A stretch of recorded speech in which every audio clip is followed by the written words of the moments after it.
Because, like, none of the fireballs hit.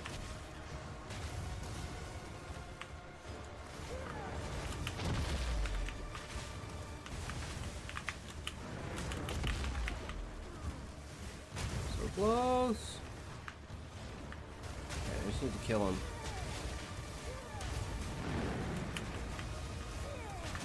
Holy shit. Yeah, this character's borked though. Fuck it. I'm done with it. I tried.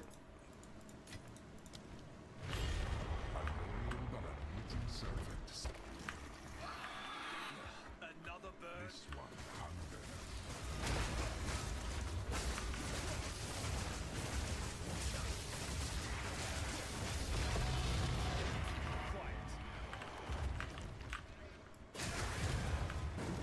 wild and wicked, this beast yearns for your blood.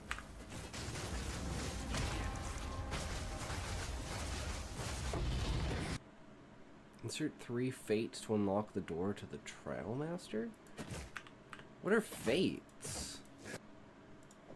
Cowardly Fate. Oh, I didn't know there was like an extra thing. Everything ready for tomorrow. So, remember, as always, if you can't say fuck you to your friends, who can you say fuck you to? Fuck you. And he doesn't have a body. So it's just kind of the arms, and he's got like his flapping gullet. Kind of just chilling there. Any of these come kind of close. That looks more like a guy wearing an octopus, which is the back 3 side legs braided and then the front 2 arms. So bend back so they could like kind of arch back like that. Beak doesn't open at this end. It opens like this. And how they used to fly is they would open their mouths and they would swish their heads back and forth and they would catch other birds. Oh my god. I mean, it's close.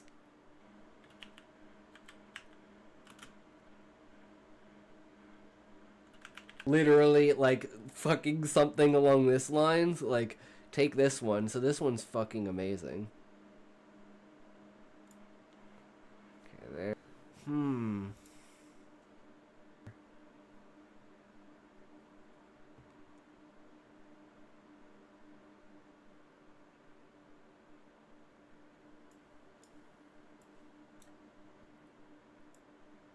The contrast. I love it.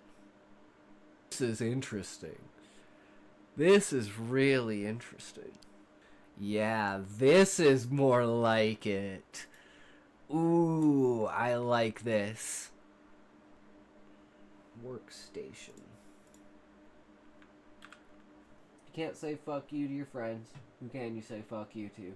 Fuck you. This could be like a forming of picture. There. Being created alongside. And you can see how there's like the crystal shell of the celestial being. And then this is like the rock and everything that's like being pulled out of space around it over time to form it into a planet. And how did it get like an actual body out of this? I'm so confused. And a female body of that. That is actually, that is not that bad at all. That's the avian right there. That's what the basic, I guess, female concept for an avian. And the males would have more of like a hippogriff, like thick mane around their necks. That it's like, I'm thinking of them as like the kind of dwarf species, because they're a little bit smaller, and so literally they have their manes braided in specific ways, and it's like you know, different braids represent different houses, represent different cultures, and you know, stuff like that. So you can tell like what basically family an avian male is from based upon the braid of his mane. Remember, if you can't say fuck you to your friends, who can you say fuck you to? Fuck you.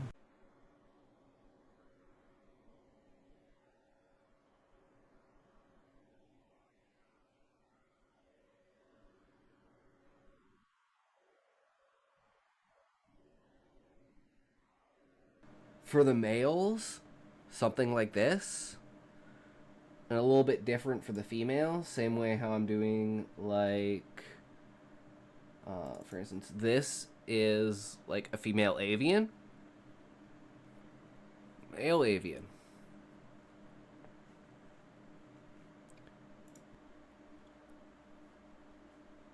This long. Alright, never done this before. Oh, it doesn't even seem that hard.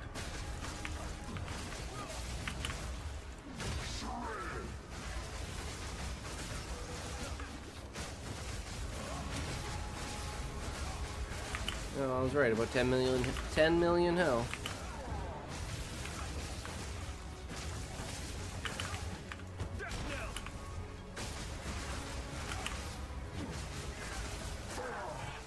He did.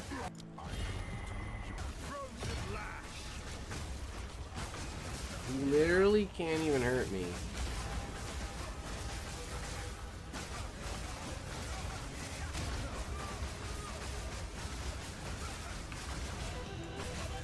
Yo, yo, yo, boys, we back! How's it going? So, today is gonna be a very interesting day. Hey, Zoinko, how's it going? And you asked about the wheel, and yeah, we have the wheel, bro. Here's the wheel.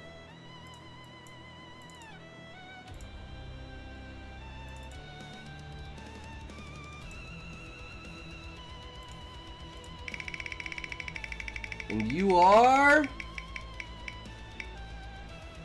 30% gay, bro. Damn, it's pretty gay. 756%. Damn, bro. That's some gay. True, Book. So, Book, how and when do you want to do this? Because it doesn't matter to me. 1,019%, dude. That's like 3 times you've gotten above 1,000%. I'm starting to think you're kind of gay, Zoink. Earlier is better for me. Alright, so you just want to jump right into it then, Book? I think the best way to do it is just to go into the Discord. That's Steam, that's not Discord. Might help if I grab the right one. And go to the voice channels and go into collab. And this is the best way because there's no delay on Discord for sound. So there won't be like, you know, out of place whatever. I'm not going to use my zone ShortStory because my phone is broken and I'm using Pole Buzz. Alright, sounds fair. Sounds fair. Now my problem is it looks like this isn't working. So sometimes this thing's fucking retarded. Voice and video settings. Mic. Can you testing? Okay, that's why. It's going to my fucking controller. Unplug the fucking controller. I don't know why it automatically goes to the controller. Okay. Can you hear me now? Yeah, I can hear you. I had to mute the stream. Okay, because it's still saying it's not working on my end, but it should be working. How the hell do I get out of here?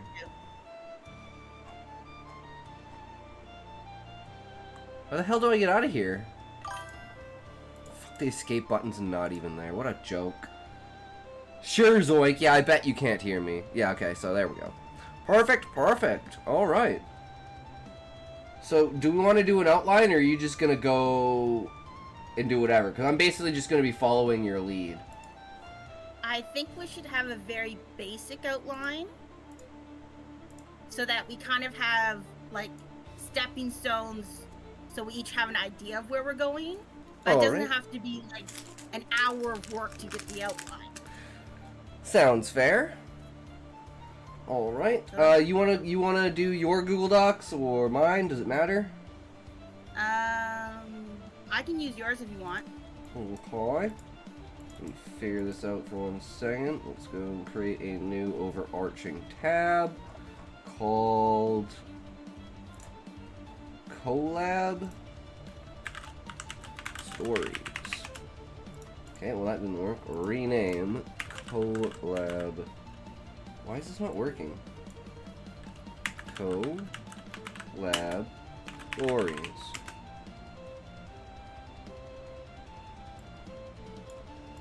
I can't wait for the one you're doing with Sean and Levi. I think it's gonna be really. Hell yeah. Okay, so this is a main top document tab, right? So we want to add sub tab, and we're gonna say is rename books story. So start here, and we'll go. Is share what we want? Add people in groups. Editor. Copy link. Done. Okay, so if you... I don't want anyone else clicking on this link, because I know Zoink's going to be a little bitch, so I'm going to DM you, Book, the link. Okay.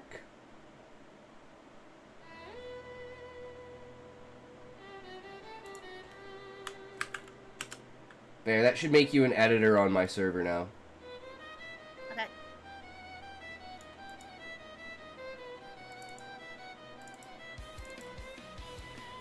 So bring this up.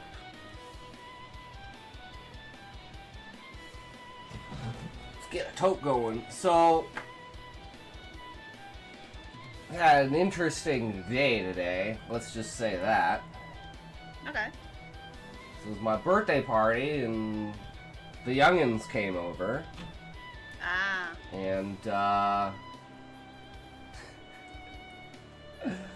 I mean, that's why we're doing YouTube Kids commentary, because there's been, like, for like the last year or so, I've been watching a couple of things that Asmon's done on, you know, YouTube Kids, and like Coco Melon, and like the sexual Roblox shit and stuff like that. Just like the whole contamination of kids' spaces on the internet.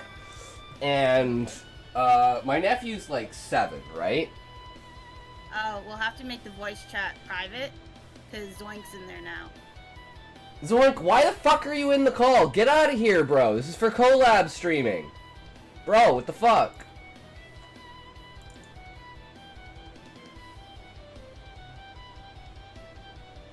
How do I get him out of here?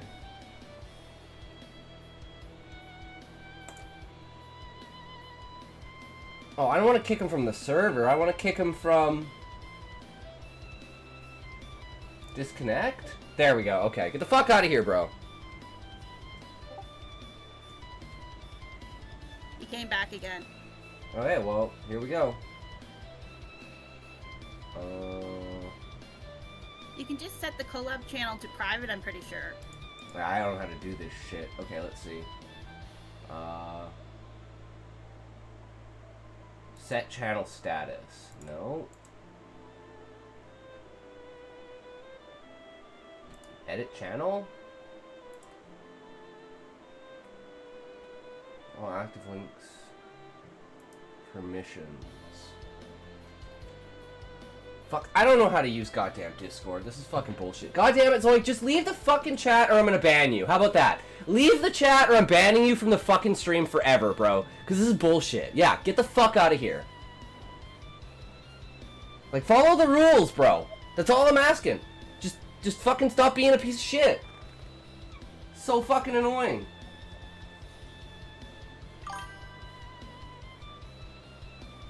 Like, I should, like, I don't want to have a fucking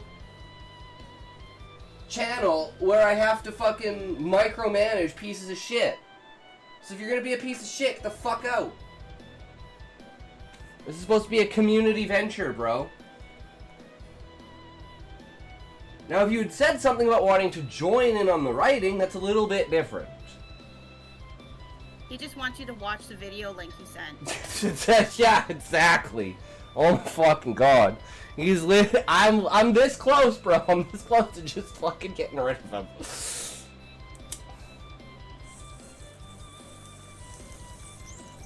So yes, the something about the kids' videos and like how we're destroying them or something.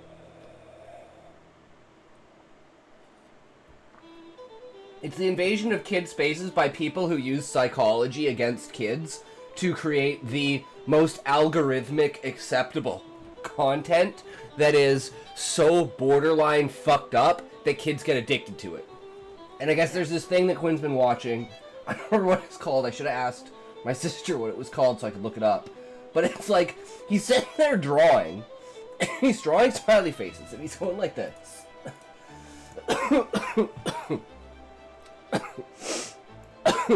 He's like, this is face 1. And he's like, this is face 2.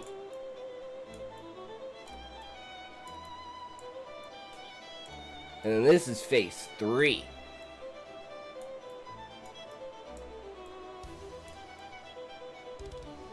I love how they get progressively bigger.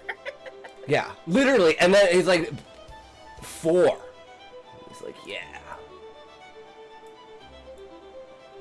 And I'm like, okay, that's a little fucked up. And he's like, yeah, and they're covered in blood. And I'm like, wait, what? And he's like, yeah, I got like blood all. He's got like legs coming out of his head. And I'm just sitting there like, what? Where the fuck did you get like this idea? He's like, he's got like feet and arms coming out of his head, and they go like, attack this guy. No, this guy's covered in blood. And I'm like, okay, this is fucked up, dude. So, yeah, apparently he was watching some sort of show on there, and he's, like, addicted to it, and it's all about, like, monsters and, like, creepy, fucked up faces and shit like that, and I'm like... And then, he has behavior problems. Yeah. And... So it's like, first, it was like, we're just waiting for my cake, right? We're waiting for Chinese food to show up to get some food. And he's like, I want cake! And we're like, yeah, but you gotta wait for the cake and stuff. And, you know, he's jumping into the pantry, trying to pull stuff out of the pantry. And his younger sister comes over, and she's like, you know, pressing on the pantry and stuff, and hits him in the head. And he smacks her in the face, you know, we put him in a timeout and stuff. And it's like, as soon... And we're like, you're not gonna get any cake if you do this. Right? And he's like, okay. So he behaves for like half an hour, he gets the cake. And as soon as he finishes eating the cake, he goes straight up to my sister and just starts biting her. So we put him in a timeout, and then he starts pulling on her hair, and then it just gets to like a complete fucking point where he's just like hitting people and stuff, and they had to leave. And so I go up to... He's 7. Oh, okay. And I'm like... Not uncommon for that age. But... Yeah, but I'm like... And then I told her about, like, what he was saying about, like, the blood and the creepy faces and stuff like that. And then she's like, oh, yeah, it's a show. And I'm like, maybe you shouldn't let him watch that. Like, this is... And I was just like, this... And she's like, yeah, YouTube's Kids is fucked up. And I was like, yeah, don't let him watch YouTube Kids. And I was trying to show her, like, all the fucked up stuff. Because he's getting to that age now where he's gonna, like, he's going into grade 2, right? So it's like... Next time, he's gonna be going completely like, oh, Mom, I want to play, like, video games, right? Like, oh, I want to play Roblox and stuff like that. And he's gonna start getting into, like, Roblox. And it's like, I'm like, Jenny, do not let him watch YouTube Kids. Anything to do with Roblox. Because it is, like I'll see if I can find one. YouTube Kids Roblox. He's busy right now, Zoink.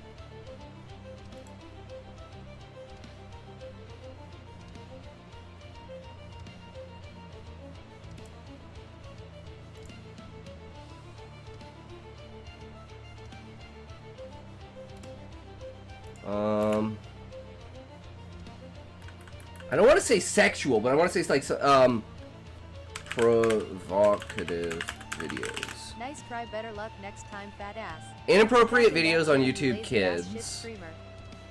Thank you for redeeming chair dance.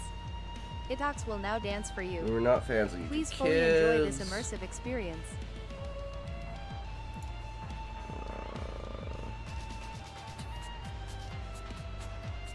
Yeah, okay, this is it. Roblox videos expose kids doing like super inappropriate, fucked up shit. Oh yeah. After flying. Okay, I don't know what this Dancing is. bitch, it ain't over yet. But anyways, yeah, there's I wonder if I can find the Roblox fit prostitute Diddy party. You're gonna end up on a website or search list. You have to be really careful what you search now. I don't give a shit. Cause I know it's not in bad intent, and if you look at it, you can clearly tell that it's... Yeah. Is this it? Is this the one? The Diddy Roblox one? Ain't no party like a Diddy party? You did good, you can rest now, babe. Get up, you fat fuck, and touch your toes. I know you can't, but try anyways. Oh, he's back in again. Don't fall over, though.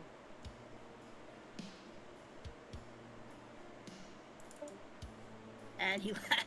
He got scared that quickly. Zoink.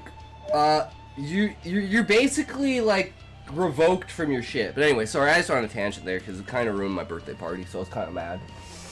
I'm sorry. That's okay, it is what it is. You know, they're kids, right? So it's like... It's really tough in this day and age, man. That's why I was super glad we didn't have a TV until I was 13. We, like, listened to the radio and we played with our friends. Didn't have a computer, didn't have any of that shit, didn't have to worry about the fucking internet, just worried about being kids. And didn't have to worry about, you know, your parents stepping out of the room for 5 minutes and watching a 45-minute fucking car ad on YouTube. Like, the world is just... I just don't understand how it's so unbelievably unregulated for fucking kids. And it's like these spaces are curated for, or said to be curated for kids, which makes parents lenient towards them, which makes them even worse for predators. Yeah. So, you know, if I had a kid, that kid would not go near fucking technology. I'd take all the tech out of my house. I'd be like, fuck this, not till you're like 10, 11. I'll teach him about everything, I'll show him about everything, but I don't need him seeing shit he don't need to be seeing, because I ain't watching, and I don't fucking pay attention to shit, and I can't even take care of myself. So, yeah. I can't imagine. So I can't blame, you know, I'm not blaming my sister or anything like that. It's like, I'm blaming the fact that these places are said to be curated for kids, and they are not. In fact, they are the opposite. They're curated for grooming kids. So I say it's better to stay away from all kids' platforms. You're, like, what are the chances of you running into that just randomly using YouTube? Nice try, Like better luck next 3%. time. What are the chances of you running into that on a kid's space is like 40%. It's fucked up. Anyways, don't fall over though. True. Does your Walmart use stickers for things on the bottom of the cart?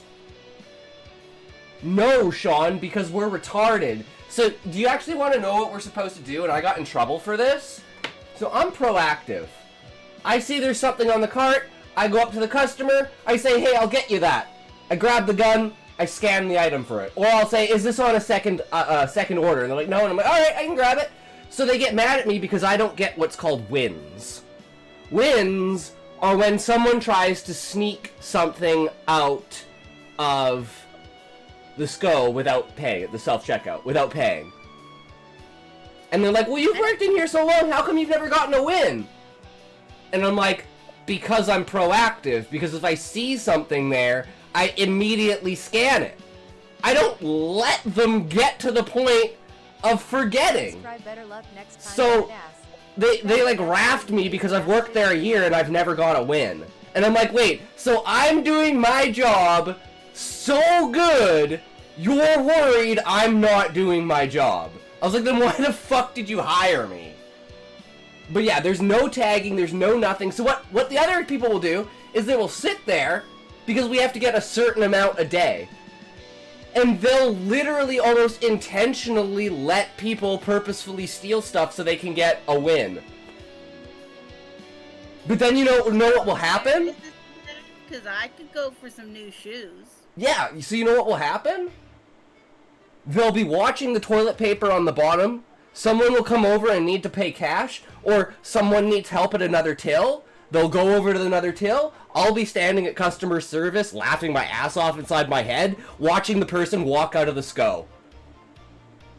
And I'll walk up to them and I'll be like, hey, did you know you didn't pay for that? And I laugh my ass off and go back to customer service. Because I'm like, you guys are so dumb. Just scan the fucking items for them and you won't have to worry about it. And they're like, but then I won't get a win. And I'm like, man, they are literally gaming the system to make it easier, and not even easier, but almost like purposeful for people to steal shit.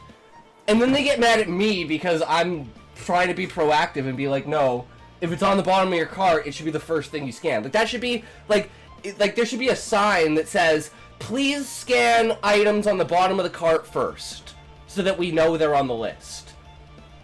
And if you don't do that, then we accuse you of stealing, and we say, there's the sign that says that's what you do. If you don't do that, we accuse you of stealing. So please go along with the procedure. Because I think there needs to be a standardization of how the system is worked and used, so that if you're not following the standardized system, that is instantly a reason for us to come up to you and be like, hey, what do you got there, bro? Because so many customers put in complaints that we say that they're trying to steal stuff. Because they're trying to steal stuff. But it's like, if we had it on camera that they weren't following the correct procedures, that would make a lot more sense. But it's just they implemented this shit with no regulations, no ideas, and they blame us as all the shrink. I'm like, okay, Walmart should all have the same rules regardless of country. I agree. I agree, Sean. It should be standardized, and the fact is they should have some sort of rules about that shit. And it would make it way easier on the employees as well. But anyway, sorry, I'm ranting, guys. My rant is about fake service animals. I really hate how it destroys it for, like, real people who need the service animals. If your service dog is a fucking chihuahua, it's not a service dog.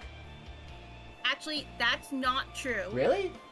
You can have a small dog, but if they're probably carrying them around, if they're in the cart, if they can't actually signal to you something is wrong, because there's medical alert dogs too. Yeah. And they're not a service dog. They're just a pet. Yeah. Because we have so many of those. Where I'm like, how is this a service dog? I don't understand. It's like a 22-year-old dude with like a Rottweiler that says service dog on it. Yeah. I'm like, I'm pretty sure that's not a service dog. No. And actually, you can confront people about it. They'll get defensive, but you can ask questions like, is that a service dog?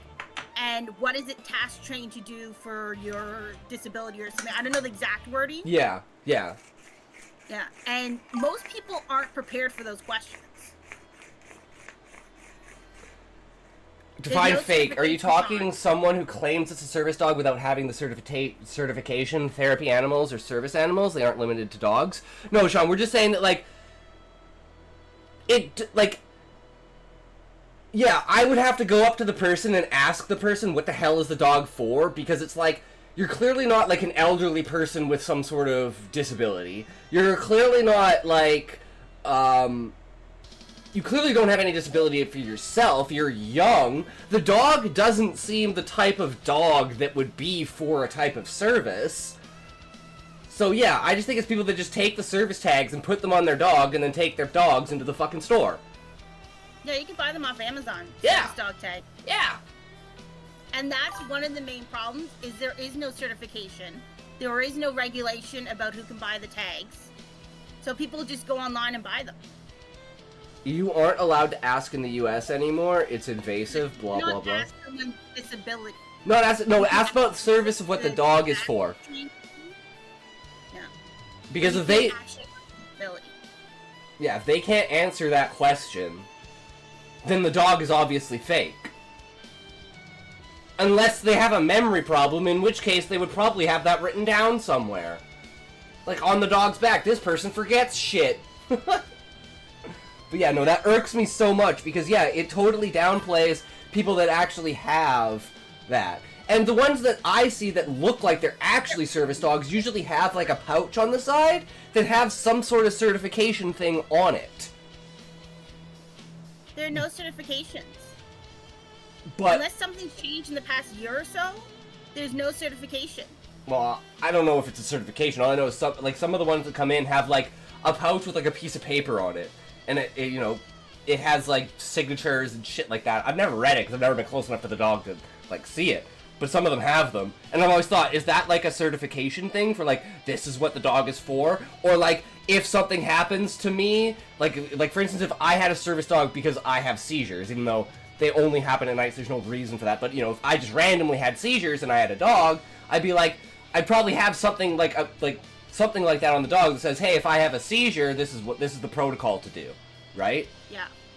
And like you can have a doctor's note that says like I need a service dog. Mm-hmm. But there's no regulation that says you have to have one. There's no regulation that says you have to tell them about your disability, which is an infringement on your rights anyway. Yeah. Meds in them with instructions for emergencies, they still don't have a certification on them. Yeah, because like mine would have like what's it called? I don't know. It's some sort of thing. It's like I don't know. But basically you put it underneath my tongue when I'm having a seizure, and it will like lessen the effects of the seizure. Oh, okay. I think it's Ativan. I think it's called Ativan.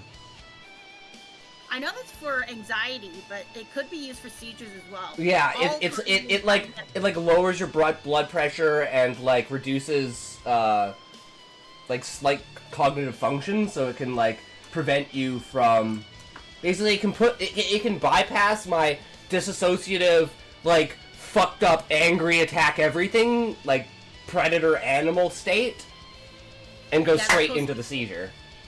Because that's the scariest part about the seizures, is when I basically go berserk. And just, like, flail and fuck everything up.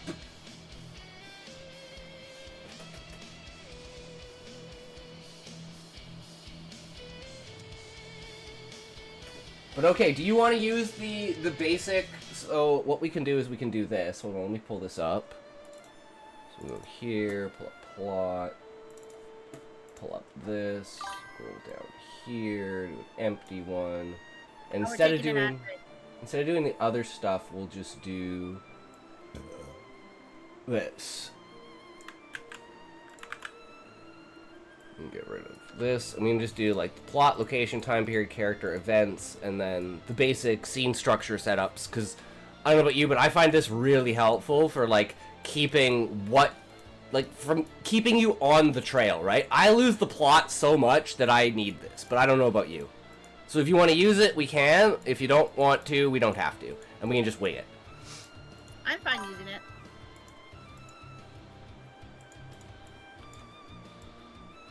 I think we just need the service animal vests to be picked up in hospitals. You order them, but the doctor has to approve the order due to having recommended a service animal for them. The hospital can send them the package forward if there's cause to do so, such as location.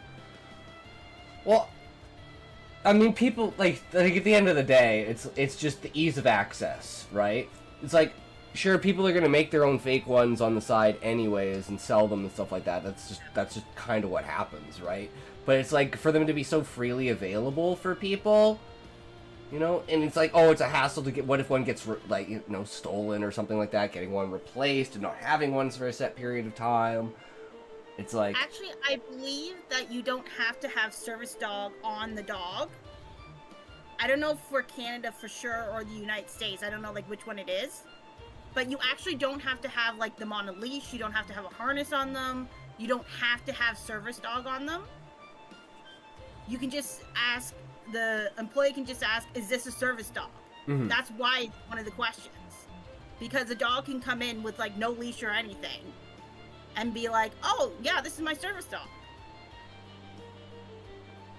I'm like, okay, I'm not gonna ask questions. I don't get paid enough for this, but okay. Yeah. I mean, like, at what point in time do you consider the system being abused?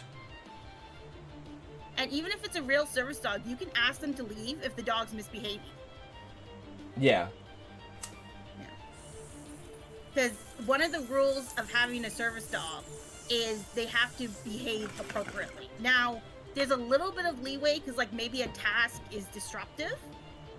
But like if they're shitting on the floor, Yeah. chewing on food and stuff in the store, barking at people randomly for no apparent reason, then that could be a reason to be like, I'm sorry, but you gotta leave. Yeah.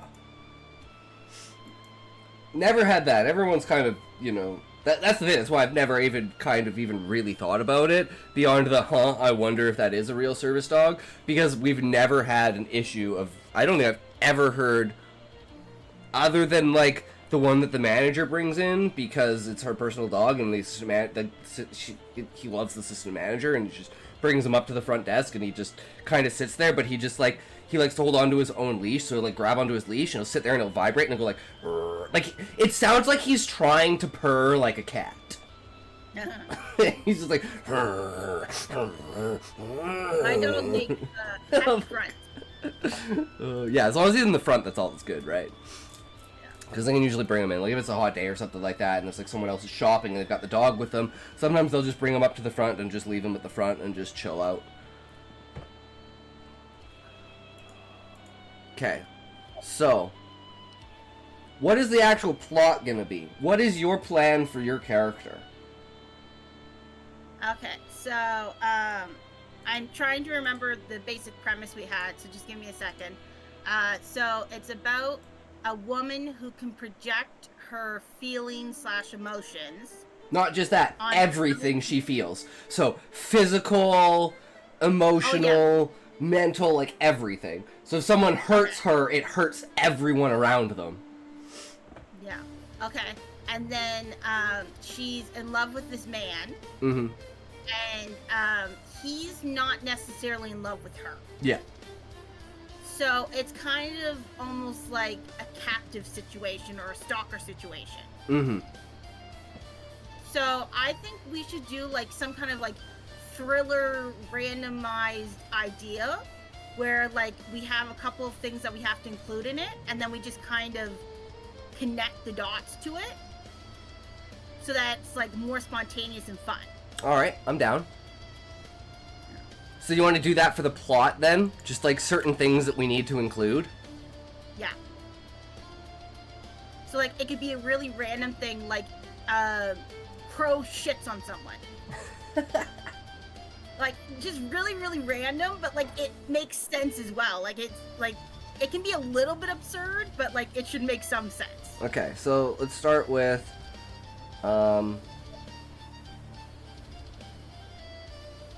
main character makes everyone, let's say, within 100 meters feel what she feels. Physical, Now, sorry, emotional. that's really ambiguous. You said everybody. Are we just talking about the characters that we're interacting with? Because it could mean like literally everyone in the world has to be within 100 feet of her, which would be impossible. No, it just means that anyone within 100 meters, if as soon as you hit 100 meters, the effect takes place, but it's very mild. So you kind of just like, it's almost like you enter like a dazed state where it's like, why do I feel like this? This is so weird. And as you get closer to her, the feelings get stronger and stronger. And basically, if she's like touching you, you feel exactly what she's feeling. And this is like something that she has really only noticed. And it's kind of, maybe we can add like the closer you get, the more powerful the effect. Yeah. Yeah, so Closer like if you he's are, at like the more 99 powerful meters away, effect. then like theoretically he can go that last 2 meters and be able to be free of her influence. The key is finding the right balance between letting him get far enough away that it's not obvious what she's doing, Yeah. but not so far away that like he can think clearly and escape. Indeed. So I think we should also have like a percentage bar, let's say, where it's like at 10 feet, it's like 100%. Like 10 feet and closer is 100%. Okay. And then like, let's say 25 feet is 75%. And then like 50 feet is 50%. And then like 75 feet is like, like continuing on like that. Yeah. And should we do meters or should we do feet too? Because we have some American people in the chat. Yeah, it's up to you. It doesn't really matter. I can do meters. Feet just usually feels better to say, and I like feet, so let's use feet. I'm okay with, yeah. I'm basically an American anyway with my measuring system. Yeah, it's like we use we use everything here. Pounds, kilograms, meters, feet, inches. Most people know their weight in pounds rather than kilograms. Yeah, that's why everyone freaks out because like this isn't that expensive unless because it's weighed in kilograms, but it's presented price-wise in pounds. So when you're looking at that one, that's actually 2.5 or like 2.2 or whatever it converts to. Super annoying. I don't know why they do that.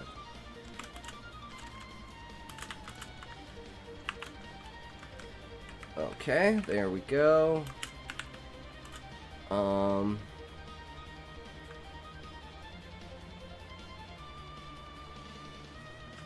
Okay, I'm just thinking of something to include.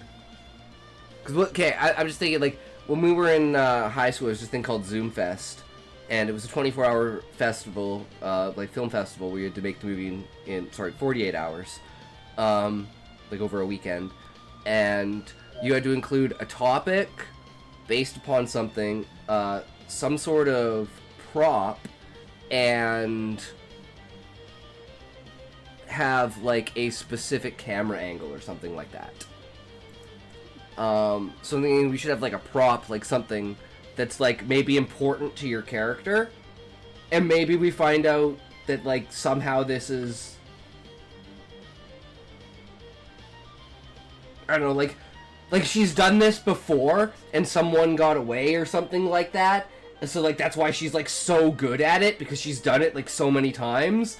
And it's like it's all because of this like obsession she actually had with this one dude that got away, and she has like this like item that he has, and she basically covets it. So almost like a serial killer in a way. Yeah. Interesting. I like that. But what do you think This it is should definitely be? going down like the thriller genre. Yeah. Maybe even a little horror.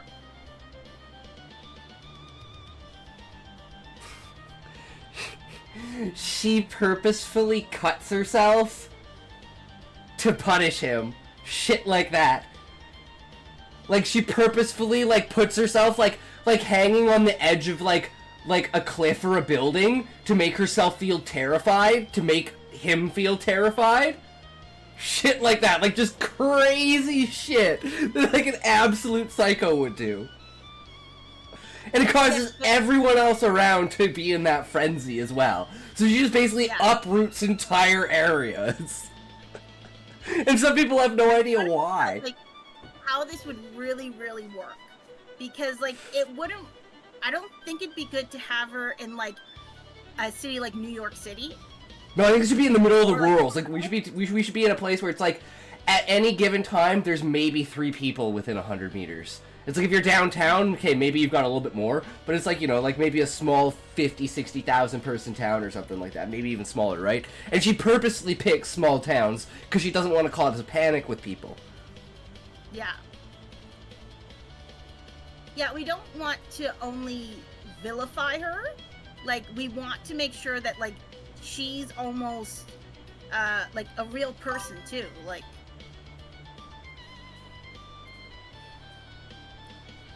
Is it circular or spherical?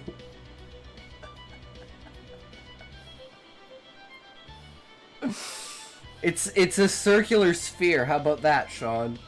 It's actually a square circular sphere. Like, it's square, but it's also circular. You know? It's got, like, the sharp corners, but it kind of bulges. And then goes into the sharp corners, and then kind of bulges. Goes into sharp corners, and kind of bulges. If we pretend 50K is a small town, then we also have to accept the US only has, like, 10 big cities. so I think it should be a town of, like, less than 1,000. Okay. And I almost want, like, it to be like a cult in a way. Because, like, she's lived there for long enough now that like everyone's kind of used to what she's like. So like the guy, let's say he just moved to this town, and like they start their relationship, and like everyone doesn't think it's weird that they feel these things. So like he feels like it's normal until like he gets like a moment to clear his head. And then because he either goes home and goes to sleep, and he's like, man, that was like the weirdest. Did she put something in my drink? Like, what the? I felt so fucking weird around that woman. That's so odd. I've never felt that way before. And he just kind of thinks about it, but he never, like, you know, it's just one of those things. Like, how the hell are you supposed to come up with something like that from a weird feeling? You're just like, man, it was just a weird day today. Whew! I smoked some weed or something? Maybe she smokes. Maybe she like gives him a puff or something, and he's like not used to it, and maybe he thinks that's what it is at first. Maybe something like that. Like use a catalyst to draw him in slowly. Yeah. So let's. Okay, we have to include smoking. That's one of the things. Now, to be clear, is it cigarette smokes or vaping smoke? Or like... It could literally be any kind of habit. Any kind of habit that she can offer to him. And he can just think that, like, oh, I've never done this before, you know, I didn't know that vaping made you feel this way. And that's just kind of how he thinks about it. Maybe he'll have a conversation with a family member or something like that. Family member calls him, tells him how he's doing, and he's like, yeah, man, I met this chick. It's pretty cool. She vapes. She gave me this vape, man. I don't know, there's something weird about it. I gotta ask her one of these times what the hell is in it. I don't know, man. It makes my head go all fucked up. She says it's not weed or anything. I don't fucking know. It's weird. Really emphasize that. Like it's, you know. Because the readers also will have no idea, right? Yeah. Excuse me. Okay.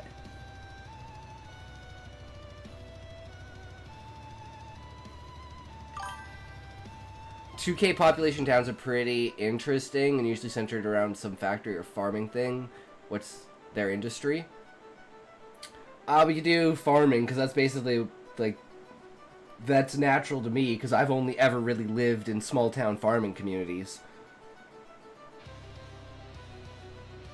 And you know what? Just to make it the smoking thing, they could either be like a tobacco farm or like a weed farm. True. And then like that explains why she has like access to this like really cheap stuff. Mm-hmm. And why it's like he's not from around here, so he's not like you know, used to it, but it's like it's something the entire town does because it's part of the industry, and it's like their way of promoting the industry, right? Yeah. So it's like everyone smokes in the town. And it's like, Yeah. He's like, all right, I guess I gotta, you know, and she's like, yeah, you gotta, you know, and even all the other, like, even other, townsfolk will be like, man, you know, this town's all about, you know, they're telling them about the tobacco place or the weed place, and they're like, man, we really support it, that's why we've purchased local only with this stuff, and then, you know, they'll give them cards for, like, go to this shop to get the best stuff and stuff like that. So I think an opening scene we could have is like he literally just moved in that day, and he goes to a bar because there's like nothing else to do. There's like this one rundown bar in town that like everyone socializes at. It could be even a restaurant, and like have it be a barring that's been turned into a restaurant. So it's like got a really cool aesthetic to it. Yeah. And feels like, you know, like those homey small towns that aren't industrialized, if you know what I mean, and like cookie cutter, where like every house looks different, has its own unique thing, you know, like all the restaurants in the town and like buildings in the town all have a unique history to them and stuff like that. Some of them were made in like the 1800s. Could really make it feel alive. And they have like a one night stand, and then like while they're like, you know, interacting, not the sex part, but before that, they're like drinking, and like he's never really smoked before, like maybe he had a couple when he was in high school or something, but like she's like, oh, this is like prime stuff. Like, we get this from the field, and it's dirt cheap, and like, you know, it's the best cigarettes ever. And then he remembers the taste of it the morning after, and he goes to get cigarettes on his own, but they don't taste the same, or they don't have the same flavor, because she's the one who made that flavor for him. So then he goes back to her because he likes the flavor, and you know, they had a good time. Mm-hmm. And that's like kind of the drawing, like that's how we add in the farming industry, how we add in the smoking, how we add in like the start of their relationship. I love it. Yeah. People just built a house when they move in, but there's been no real population growth since the 1960s.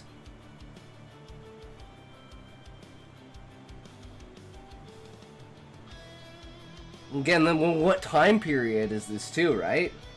Like, we said it like in the 90s, before the internet kind of idea, so it's like maybe he's just got like a house phone, so it makes communication, you know, makes them feel more cut off from the real world because they're not technically connected, so that's why no one's ever really, you know, wondered about this town or anything like that, and that's how they get away with it, right? Yeah, I think either like the 70s or 80s is probably ideal because they had cell phones technically. Mm-hmm. But they didn't have the internet in any way that you could use it really. Yeah. And like personal computers were so expensive that most people wouldn't have them. So it'd be a lot more about social interactions, which would be a huge part of it. Yeah. No one's sitting in their house on their PCs. Yeah, especially since it's like such a small town. Mm-hmm. So, like, if you wanted to do anything besides work or be at home, then, like, the bar would be the place, and, like, maybe we could have some other, like, one activity, like, just an example, roller rink. I don't think it's the best example, but, like, oh, yeah, like, that could be a problem with, like, because they're so rural, that, like, you can't even get signals. Just consistently dropping out. No one even bothers with it. Yeah. Billiard hall and pool was the exciting new thing. Oh, yeah, pool could be good. I like that. I like that. My brain was like, she could make a joke about his rod.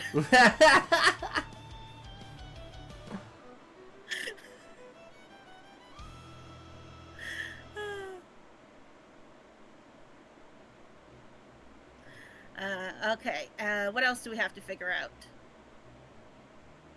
The character names. I'm gonna go with Aubrey. Aubrey, I like that. Alright, I'm gonna go with Jason. Okay. And those are kind of older names. Yeah, I was thinking like 70s, 80s names, like, what are like my, like, great cousins? Would that be it? Like, you know, like my great grandparents, siblings, kids. Sorry, I missed the first part of it. One of our small towns has a racetrack for horses. We host, of all the there's like 12 towns around us, and we have like a rodeo stable place. So, like, they do all the rodeos here because we have all the infrastructure for it.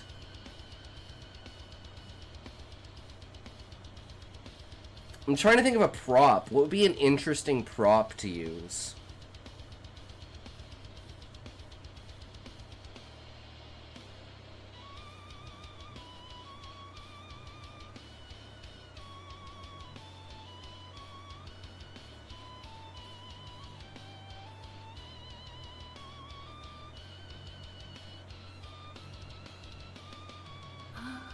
I'm thinking about maybe a watch. Maybe it's very odd and she has like a man's watch on her wrist and that's the item that she covets and everyone always asks her why she wears a man's watch instead of a woman's watch and she's like, oh, I just like the feel of it. You know, it's just women's watches are too small and, you know, petite. They just don't feel right, but you know, having a nice, solid man's watch. Or she could even say, like, it was a gift from her father, like, her father's passed away or something. Yeah, that's a good idea, too. There you go. Give sentimental value to it in a different direction than it actually has. Yeah. I love that. He has panic attacks, and she offers him something to settle his nerves. I mean, he could just be super nervous because he's, like, just moved into this town. You know, he's like, oh man, I was, like, having, you know, let's say he had some sort of bad breakup with a girlfriend a couple of years ago or something like that, and he's been, like, basically running away from that. And it's like, this is the first time he's been with someone since then. So he's, like, super skeptical about it and stuff like that. But he's finding, like, he's questioning himself, like, man, is this, like, love at first sight or some shit like that? Like, you know, when he gets home and he's just, like, going over shit in his head and stuff like that. And he's just, like, questioning himself with it, where he's like, man, maybe, you know, this is something good for me. I mean, I feel exhilarated. We're getting, you know, moving on. Where in the world, approximately, is this set? I'd say probably Midwest. Like, U.S. or Canada, Midwest. They're basically the fucking same, right? Just a rural, basic, small town. Like, rural Nevada. Rural Nevada. Hell yeah. I don't even know where Nevada is. It's like slightly east, right? It's like if Texas is like here, Nevada is like here. If this is east and this is west. Because everything, I think that's backwards on the camera. I don't know. Because that's me pointing east, but that's actually like west. Yeah. So that'd be never east. Yeah. Nevada is Rockies.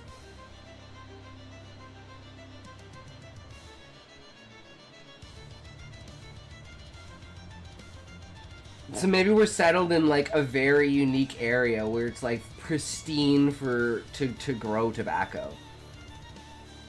Here, let's do a little bit of research actually. I'm gonna use ChatGPT. All right. And say, what is the best environment to grow tobacco?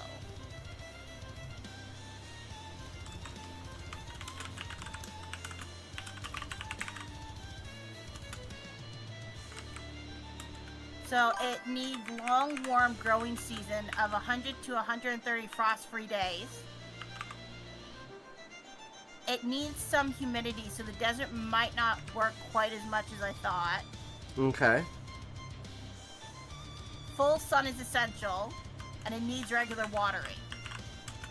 So apparently the best place would be North Carolina, Kentucky, or Virginia if we're staying in the U.S. All right. So which of those three are you liking? North Carolina, Kentucky, or Virginia? I don't know. Virginia sounds good. Okay, we'll do Virginia then. So I'm trying to think, like, what do I think of this in the smallest, most, like, you know, the place to have the most amount of small butt fuck hillbilly towns. And I think Virginia. Kentucky's more bumfuck nowhere? Really? I didn't think Kentucky would be as bumfuck nowhere as Virginia. I thought, like, it'd be like Kansas, like, or maybe like Alabama, Kansas, Virginia. Let's compromise. Let's have it on the border of Kentucky and Virginia. I don't even care if they connect. Make a world where they do. Compared to back in the past, though, Kentucky was fairly heavily populated. Well, I mean, Kentucky has Kentucky Fried Chicken. What comes from Virginia? I don't know what comes from Virginia. So that just, to me, automatically makes Kentucky better because it's more famous. I know how ridiculous that is, but that's just... If we're going to scale it out, that's me scaling. So maybe there could be something about horseback riding instead of like the pool or billiard area. Okay. So like they could be like the #1 small town or something for breeding racehorses as well as tobacco. Oh, the Kentucky Derby is what makes them famous. That makes sense, Sean.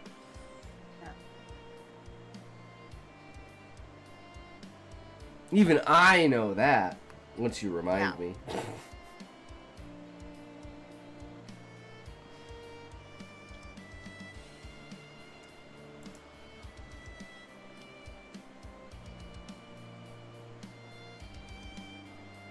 I wouldn't necessarily say hillbillies, but they're not really city slickers. I'd say we should have these two, like Aubrey should almost be out of place with her, like, she seems more high class. Yeah. And same with Jason. Like, they both moved here to get away from the big city kind of idea. Even though she's been here the entire time, but she's just like that because she basically has so much power over the town. Yeah. Also, it could even be the case where, like, she was born and raised there, left at, like, 16, 17, 18, kind of lived in the city for, like, 5-7 years, and, like, everyone kind of came out of the trance, we'll call it. Mm-hmm. And then when they learned that she was coming back, like, there could be, like, a protest or, like, some kind of thing going on. Were they trying to prevent her from moving back to the town? Yeah. And it should just be, like, random old signs of, like, don't let, and then, like, the last name come back. And it's just kind of shown a couple of times, and then eventually you find out that that's her last name. Or she could have changed her name. Maybe Aubrey isn't her original name. Well, I just mean, like, her last name. So it's like, you don't know what her last name is, and it's kind of like these signs around town that say, don't let Mrs. Whatchamacallit back. And it's like, you're just, as the reader... Would people say, don't let Mrs. Whatever for a relatively young lady? It just seems like a weird disconnect to me. Okay. Because I imagine that the town is mostly on the older side. Yeah. Like, there's some kids and there's some teenagers. But, like, most are, like, 30 plus, and she's, like, under 30. Okay. So it just seemed like that's where my brain went. So I was like, oh, we're taking an ad break. Yay, ads! You get your $2. It's $2? You mean 2 cents? An 8-hour no. stream is like 14 cents. That's why it's... 14 cents, 14 cents. Yeah, That's but pretty good for simping. I'd rather not have the ads and not have the disturbance to the stream. But then we get pre-rolls, and then, you know, pre-rolls are just bad for growth because people see ads, they click off. Even though there's like a 4% chance of them getting an ad anyways because of clicking on the stream in that 20-minute window before or after an ad break where you will get a pre-roll because it's during the ad roll. Which is just a natural ad roll. I've had you muted this entire time, and then I was like, I'm so stupid, and then I'm like, wait, I can hear you. I get these moments where, like, I'm like a complete blind. I'm like, what?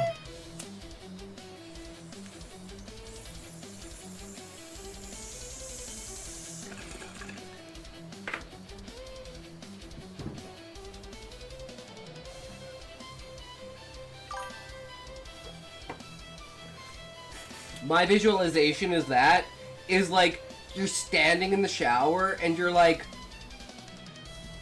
something's wrong, but I don't know what, and you turn the water on and then you realize that you forgot to take your clothes off. Yeah. You're like, wait, I'm so retarded. What the fuck am I doing? Or like you're standing there and like you have the water on, and then you're like, oh wait, I need to turn the water on. And like you turn the water off by mistake, and then you're like, wait, it still isn't right. And then of course, what the hell is that sound? Oh yeah, it's a fucking shower. And then there's the Canadian thing where like you walk into a wall, and you're like, oh sorry. And then you're like, why the fuck did I It's just nice to apologize say for rewind. He said in a 5-year-old girl's voice.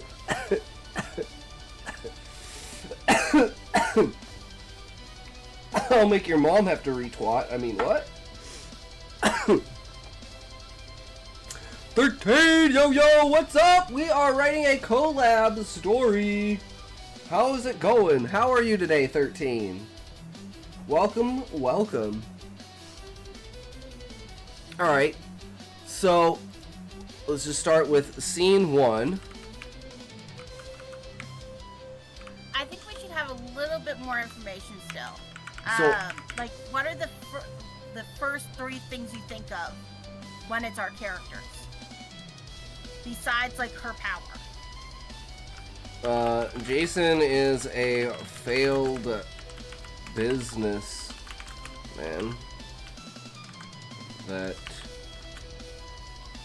moved to small town to work at.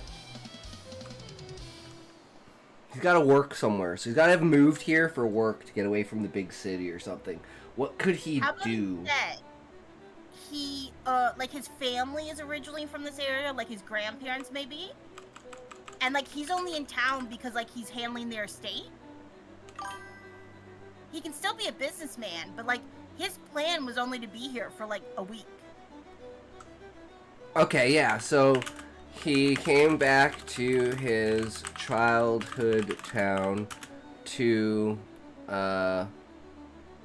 close his parents' estate since his dad recently passed. Mother passed a few years earlier. Now, just quickly, I had said grandparents because he's on the younger side. Like, are your grandparents still alive? No. Yeah, mine aren't either, but Oh, so his my grandparents. parents are still alive. Well, my mom's still alive. My dad died a long time ago. That's unfortunate. I'm sorry to hear that. That's okay. It was like 20 years ago, so. My dad's mom died when he was 17 from cancer. I can't exactly relate, but you know, Yeah. I've heard stories of what it was like. Yeah. And like I said, I'm a very privileged person.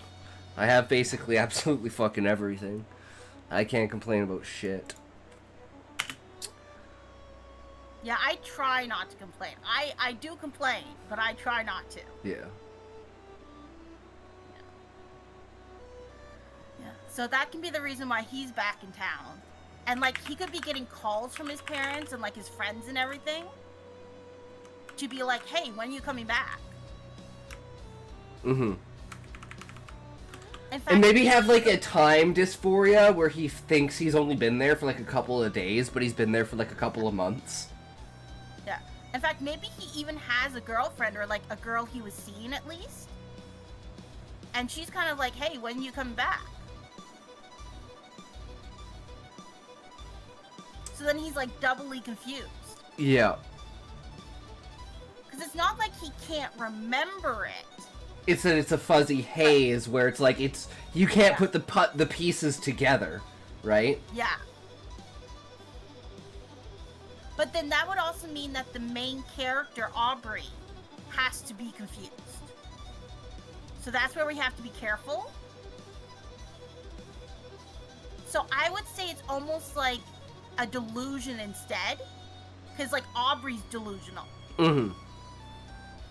So everyone's just living in her delusion.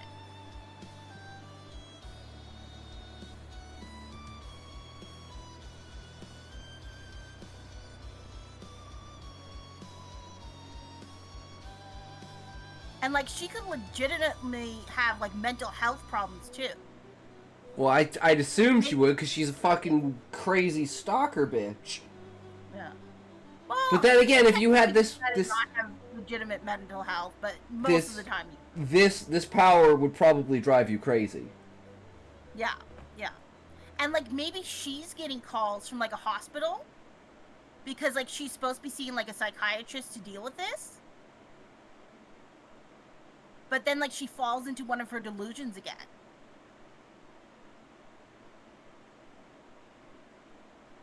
And maybe she's treating Jason like she thinks he's the one that got away.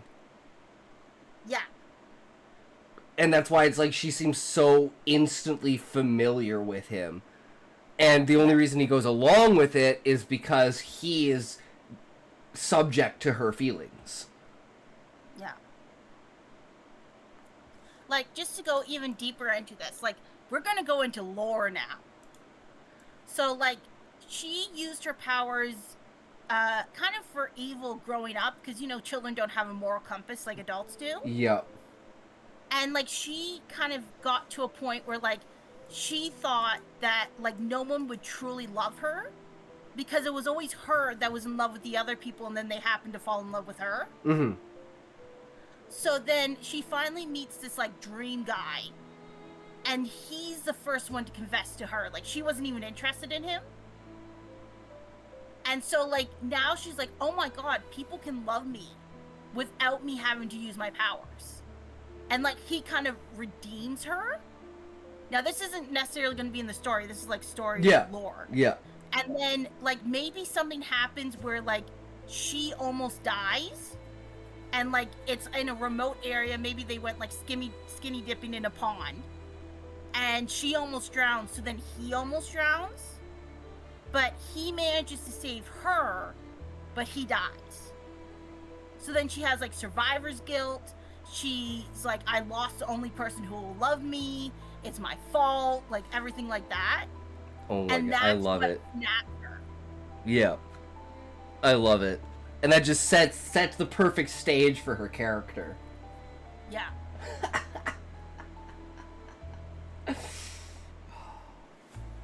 I love it. And that's why she has the watch. I mean, it's just... use those feelings and that idea to characterize the voice and the personality, decision making, the reasonings, and, like, I'd say the logic path that they take, right? And as she gets, like, deeper into her delusion, she could, like, even start calling him, like, let's say, what was your character's name again? Jason. She could call him, like, Tommy or something, because that was her boyfriend's name. And then, so, like, everyone else starts calling him Tommy. And, like, that could be, like, a cracking point. Because, like, he's grown up as Jason, obviously. Mm-hmm. So, like, it's almost so jarring that, like, not only does she call him Tommy, but everyone else starts calling him Tommy. To the point that he almost thinks that his name is Tommy. Yes, but he knows he's Jason. Like, there's a part of him. So it's like when he gets the phone call from, like, the random person and they say Jason, and he's like, what do you mean, Jason? This is Tommy. And they're like, Jason, are you okay? And he's like, yeah, I'm fine. What do you mean? As if it didn't happen. Yeah. And it's just, like, these random moments of, like, what the fuck? And then, like, she starts turning him into Tommy, too. Like, maybe Tommy had long hair, so she's like, you should grow your hair out. Or, you know, maybe he had a buzz cut, so she gets him a buzz cut. Or, like, he dressed a certain way. And so it's like... And eventually she gives him the watch. Yes. It's so good. I love it. Yeah.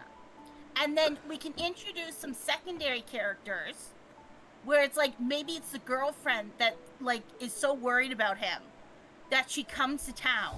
And it's like the Twilight Zone. And I think we should actually have it so, like, maybe certain Cute people... Muffin's raided my stream. Oh shit, Cute Muffin! Thank you for the raid! Holy shit, welcome buddy, how's it going? How's the stream? Hi, Cute Muffin. Be outside. I don't want to have to talk to your mom. Well, I will be there.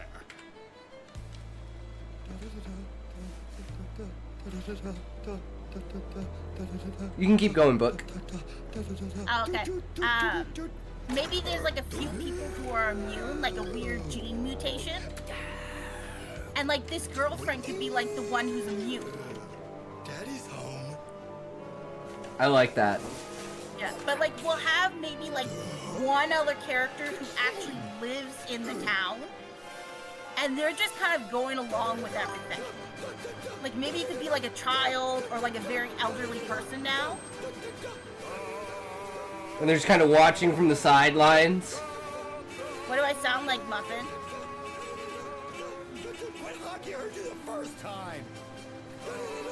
I don't think she sounds different, Book. I mean, Muffin. I don't think Book sounds different, Muffin.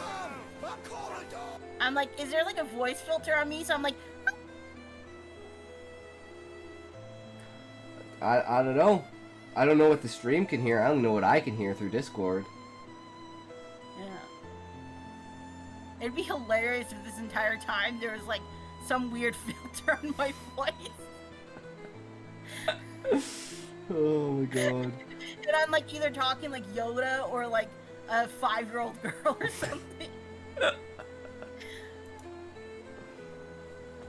So anyway, and there's like this one random person, and like she knows about him, but like at the same time, because she's so delusional, she doesn't really like clock it. Okay.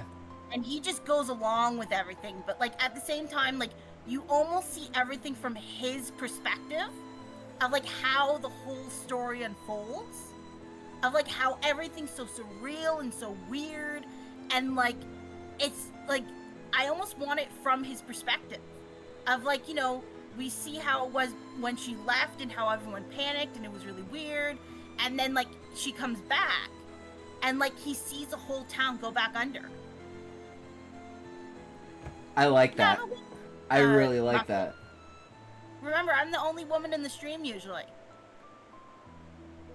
That's what they You not say. know I was female?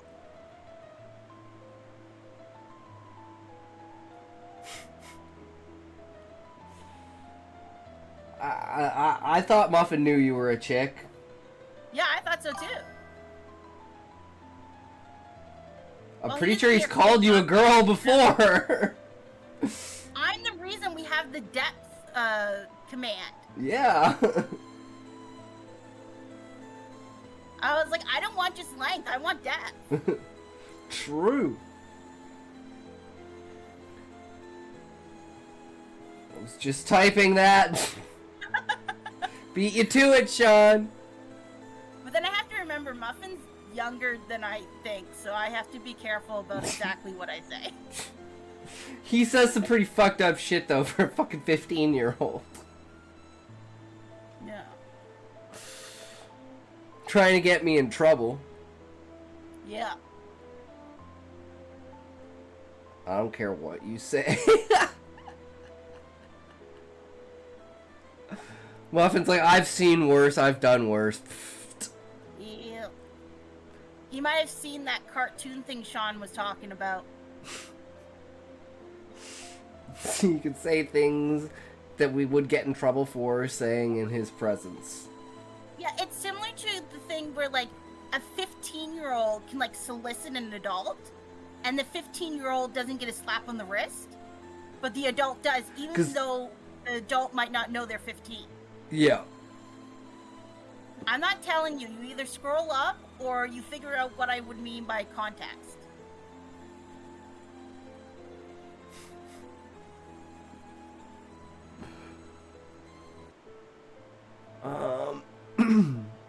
And in fact, in Korea, I believe it's if you're under 12, you can literally get away with murder. Like, you could murder someone on purpose, and you don't even get a slap on the wrist. Well then, I'm gonna say these kids must have wished that they were in Korea. Yeah. Did you hear about this story? Or was it?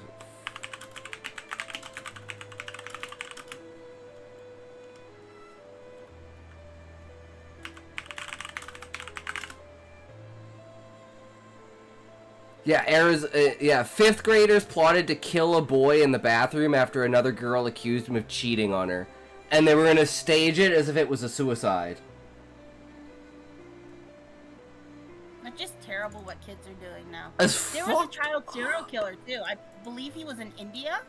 I could definitely see that. It's some fucked up. And then there's like the I saw this one too.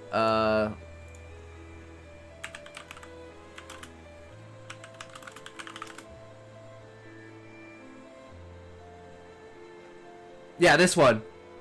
AR multiplayer FPS in China. Who else loved paintball or airsoft as a kid? This would be so hype with none of the mess. Perfect for an urban community. But it's like they're using it to train kids to be soldiers. That's literally what China's doing.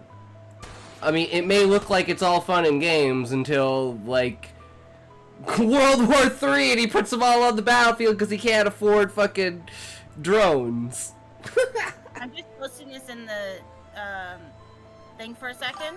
This is the laws about the South Korea thing.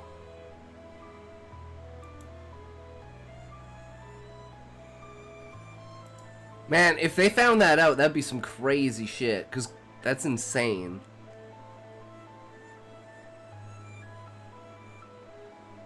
But, I mean, to be fair, if adults let a kid do that, it definitely should fall on the adults for the responsibility, because you just shouldn't, you should be able to watch the kid enough to know that that shouldn't happen. Especially at that age. At 10 or under? Yeah.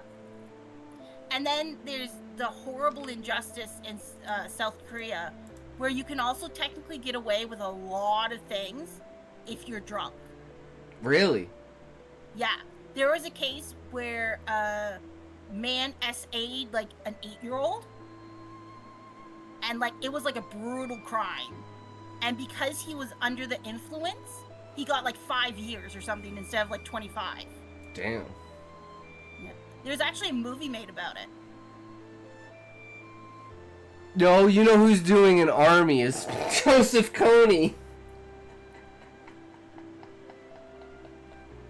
Yeah, I feel like I missed something too, Levi. I'm like, what's this about China and armies? And I was going down like a different dark rabbit hole. What's this dark rabbit hole? Oh, that was because I showed this. The kid, like the whoops. Yeah, it's different in Korea. You should look it up, Sean. It's crazy. But yeah, like teaching kids to be like literal fucking warfare shit. This isn't just playing pinball. This is teaching them specifically urban warfare. That's how the Chinese government thinks about it. I mean, yeah, it's cool as a kid, but you have to think about it in the fact of why. Like, it'd be innocent if this was happening in the U.S., right? But this is just conditioning kids for warfare. And it's the intent that matters. And in my opinion, it's just my opinion. In my opinion, the Chinese government is trying to specifically, you know, press their kids to be... Well, it's because, Levi, in my opinion, this is just my opinion again, it's the Chinese government is purposefully pushing it. It's a government initiative. That's the difference. Like, Levi, if this was something that happened in the U.S., it'd be like a private company that facilitated the ability to do, like, laser tag in the middle of the streets. You should be calm. Dreamy Bloody, welcome. You should be calm about China due to the law about not having too many children. They prioritize their offspring a lot. They can't go to war or the people will cry. No, but that's the people versus the government. They don't have that law anymore, Dreamy Bloody. Yeah, they can have his... 2010 or something? Yeah, but they're still under the birth rate. But it's because they wanted to essentially, like, one of the main reasons for that was like ethnic cleansing and like small population destruction. So they could turn all these small villages across China into factories and other kinds of things. America doesn't want its population to be trained because they tend to just form militias. I guess that's true, Levi, but the Chinese children specifically are very, very conditioned for propaganda of the state, right? And the ethnic cleansing thing didn't work anyway because all the people wanted boys. Yeah. So then when the girl population was so low that they literally had to steal brides from like other countries. Yep. Yep. So now they probably have more mixed race babies than they did before. Let the children play. It is better for them to have their lessons early than late. They are in beta phase, prohibiting. Oh, I wouldn't stop them, Dream Buddy. I wouldn't stop them. What is this stream supposed to be about? Me and Book are co-writing a story. But we're doing a lot of tangents. Yeah, because tangents are great. But we have figured out a lot of backstory and lore and ideas and structure. We haven't written any of it down, but I don't think it really matters. I think the small things we need to know are just about the characters, because tangents are in bold. But I really like the way of like morphing Jason into Tommy. I definitely love that, and having the perspective of the outside character.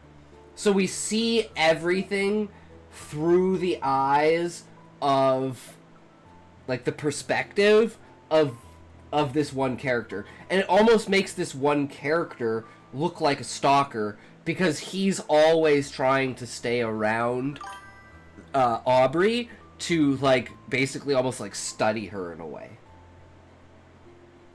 What if just, you know, something that could be like a really big twist? It's, you know, been done before, but let's say, what if this character is Tommy? But he's had like plastic surgery? Or like Tommy's twin or brother or something.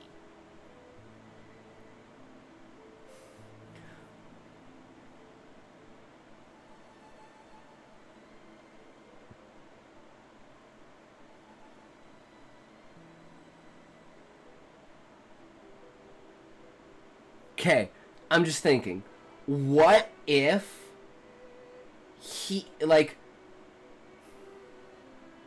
okay, how do you say this? Like, okay, you know how he saves her when they're drowning, right? But he dies? What if he didn't die? He was, like, I don't know, he gets her to the surface, someone finds her, gets her to a hospital, but he's, like, still there, so she thinks that he died. But he was actually taken to, let's say, a different hospital, and he was in a coma for, like, a couple of years with, like, brain damage or something like that. And then he came out of the coma, and maybe he's, like, slightly paralyzed on his face or something like that, and now that he's older and she had left the town, so it's like, because of all these things, she would never have recognized him. And because of the way that the town was, he basically got scared of her once she left, and the whole town went back to normal. Maybe something along those lines. January 31st, 2025. Scotty, you can click on my name in chat. What does it say in following since? July 31st, 2025. Or sorry, did I say July? I meant January. January 31st. I swore Muffin came long after me. Nah, whatever. Wait, Sean, Muffin was here in the days of Valium Boy. Muffin's a fucking OG. That's where I was like, Valium Boy, come on, man. There's a fucking kid in here who can act more normal. That's why it's like, I don't take any shit from anyone, because Muffin is the perfect example. If you can't act like Muffin, then you don't deserve shit, because he's a fucking youngin' who acts extremely mature and understands that he's not... I was here with Valiant Boy? Oh, I didn't know that, Sean. I thought Valiant Boy was after you. You mean before him? Yeah, sorry. Sean was after Valiant Boy. Yeah.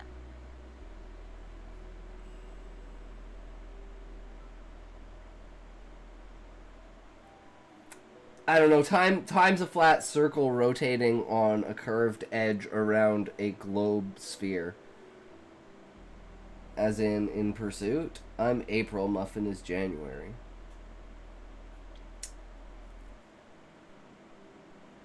And Levi joined on Valentine's Day.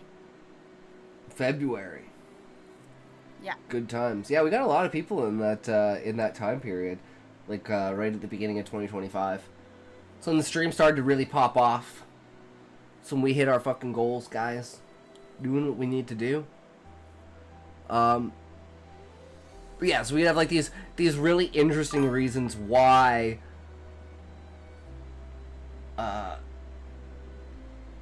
Tommy wouldn't want Aubrey to recognize him, but he still loves her.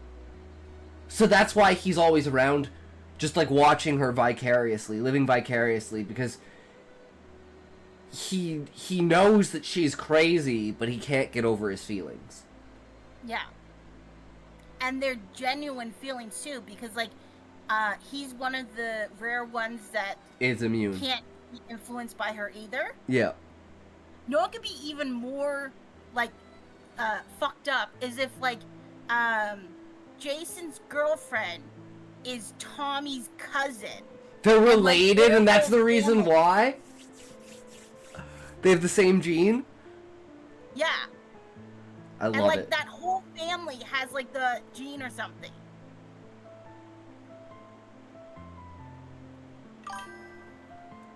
Can I be a channel editor? I don't know what an editor is, but yeah, sure, Muffin. Here, I'll give you editor. I think it's because only a certain amount of people are allowed to be editors. Like, I think you only have 5 editors. Hold on, let me check. Where would it be? Role manager. Okay, we can remove this. And this. And this. Wait, you are an editor, Muffin. It says that you're an editor.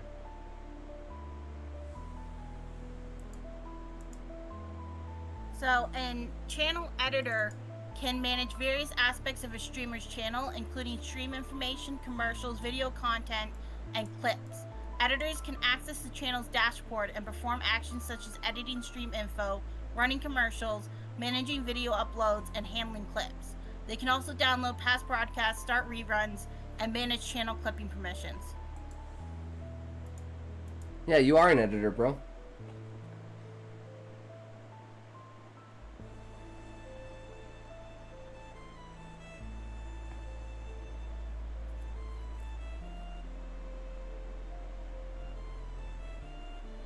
What are you trying to do, Muffin?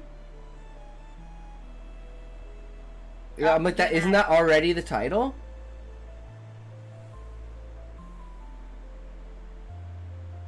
But why wouldn't you just change it to something different? You change it to the exact same thing. Change it to something different. Eliminate the reacts and commentary and just have collab story with book buyer. I don't know if the command works.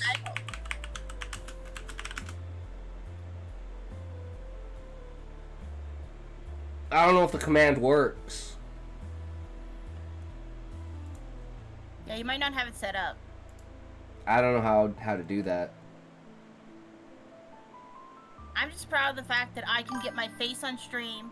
I can show a window of my like internet thing, and I can have sound. That's my goals right now.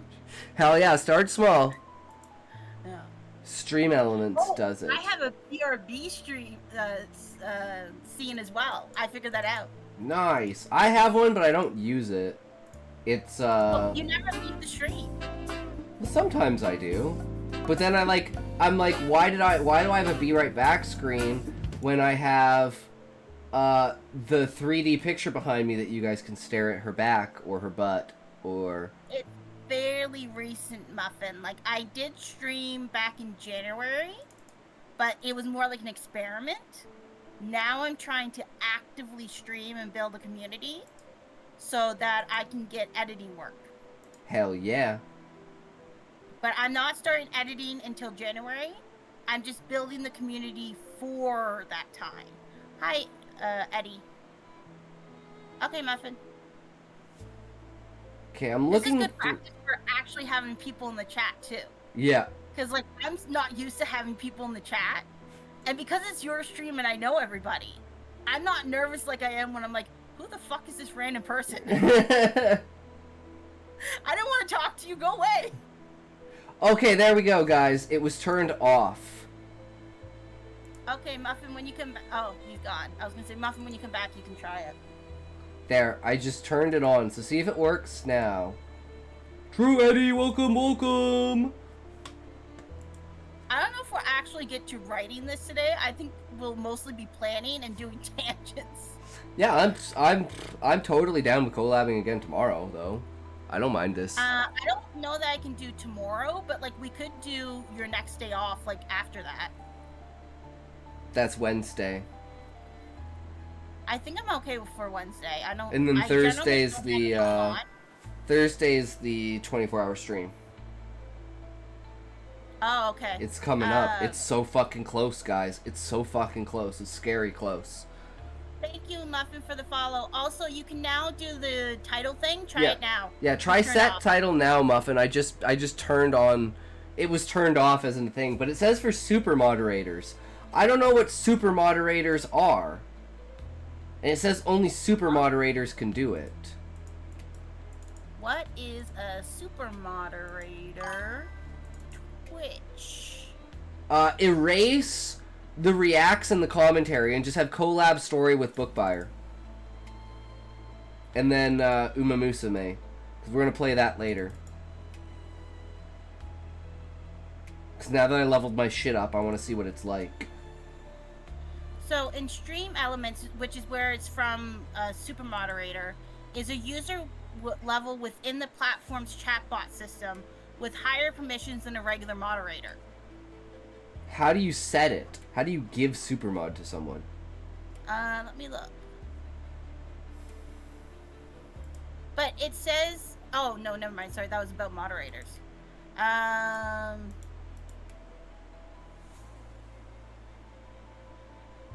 Oh! It says user management. So it says super moderators are manually assigned by the broadcaster within the Stream Elements dashboard.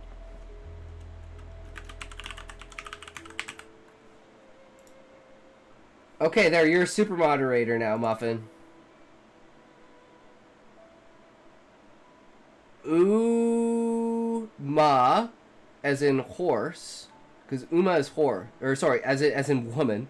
Uma is woman, and Musume is horse.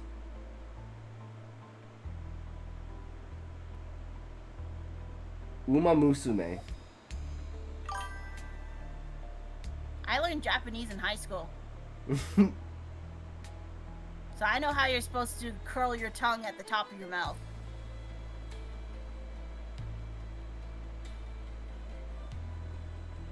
Okay, so the exact spelling is U-M-A-M-U-S-U-M-E.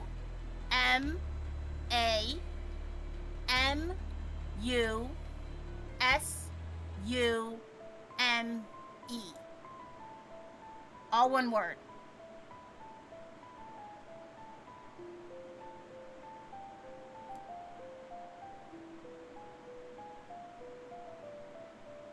I'm just confused why you asked the question in the first place. Book. I'm pretty sure it's like...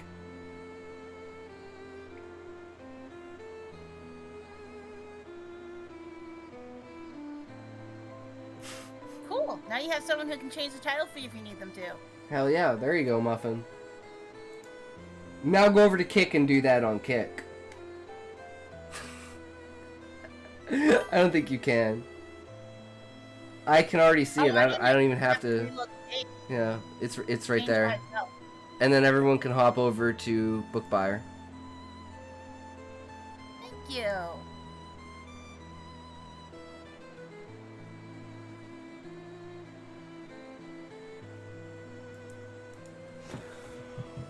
So what else do you think we should add to this? I don't know why it fucks up kanji. Anyway, Uma means horse, Musume means daughter. There's some peculiar usage. Yeah, I don't think it'll work on Kick. Because it has to be done through Botrix, not Stream Elements. I don't know how Botrix works versus Stream Elements. So it might even be anyway, so completely different thing. it might not work also because I'm not on Kick. And you might have to only link through Kick. I have no idea how Kick works with that. Yeah, I don't know either. I think I do have a Kick account. I just haven't used it in like 15 years. Oh wait, maybe not that long. I think it's like 8 years.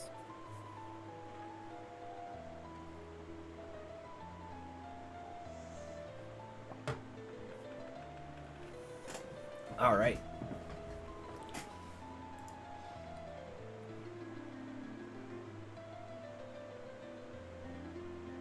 So we got So any I more think I'm backstory or kinda- anything? I think I'm kind of creatively tapped out. Like, before my brain was like whirring with ideas. And now I'm kind of just like, I'm happy with where we are. Okay. So I might get off Discord and just watch the stream. Okay. And then you can either play the game, or you can work with Levi and Sean since they're here on their story, or, you know, whatever you want to do. And then we'll set up a time to either finish planning or at least start writing.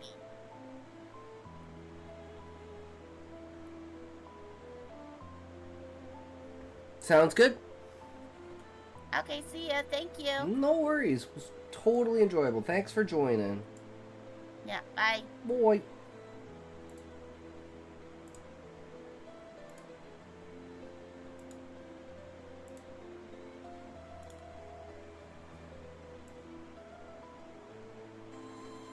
Alright, Muffin, you can change the title back.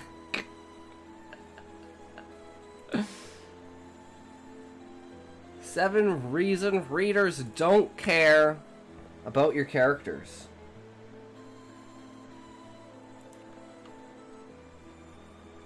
Well, let's find out, guys. Why does no one care about my characters?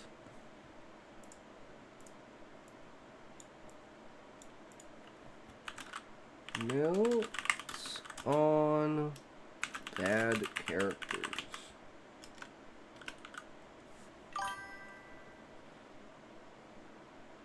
Boom.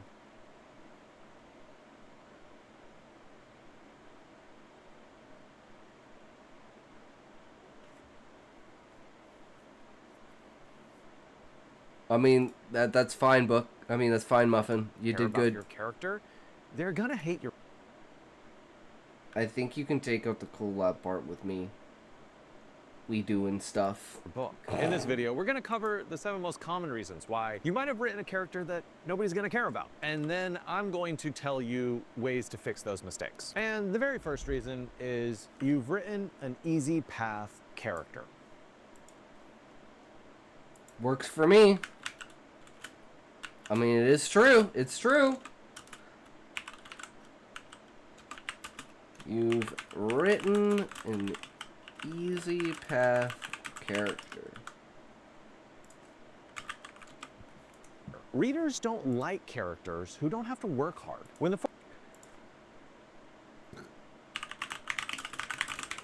Characters that don't have to work hard. Gotta do some editing homework in a bit.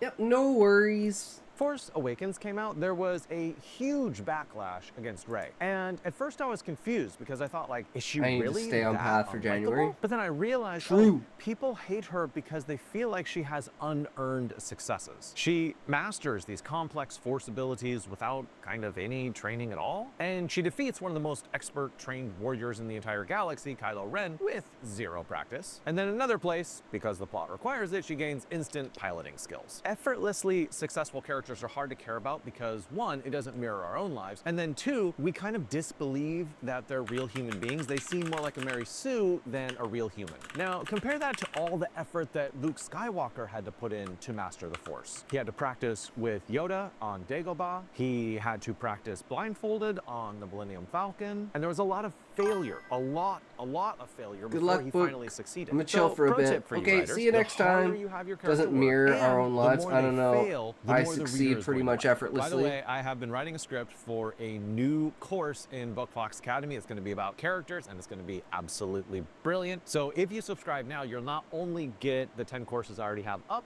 but you'll get the new ones that come out over the course That's of the me next and year. TM. As always, the link is in the description. Check it out. The second point is one that not a lot of authors think about. It is number 2. You've written an author projection. Ooh, author projection character.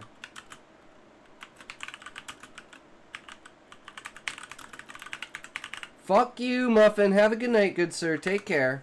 Character. Now, there's not a problem with having your character being based on yourself. It's when the reader can really tell that the character is just sort of a smokescreen for the author. And let me give you 2 quick examples of this. The first one is just with kind of a whiny character. Sally Rooney is a famous young female writer. And in Beautiful World, Where Are You? Her main character is also a famous female young writer. But the trouble is that this character constantly complains about the perils of being rich and famous. And after a while, I was just like, shut up.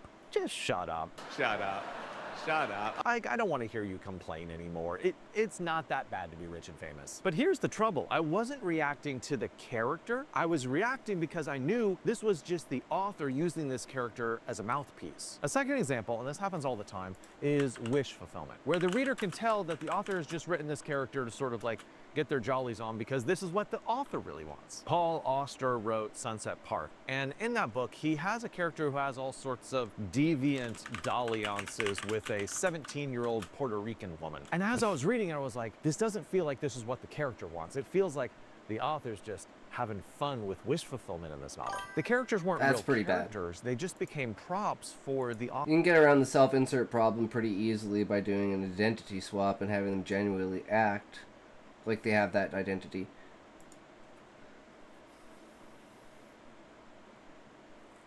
True, but that means you're just you're good at writing. But he's just talking about like just bad characters in general.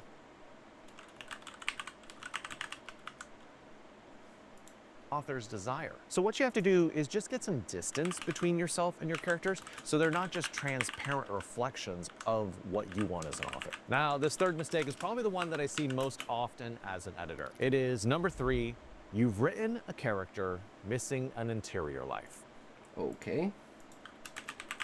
Character missing interior life.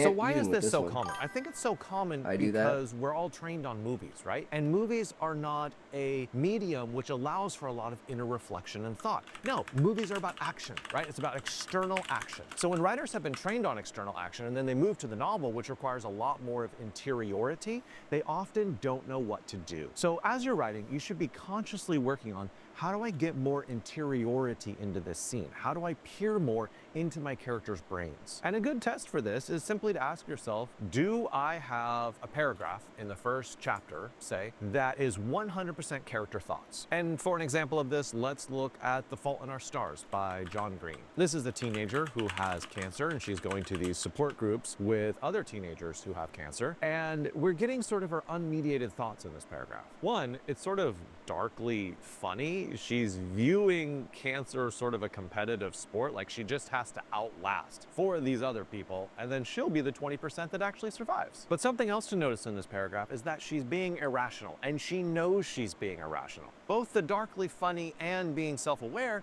give us this insight into her as a character and makes us like her more. We feel more intimate with her as readers. Now, the next reason why readers might not care about your character is number 4, you've written a plot.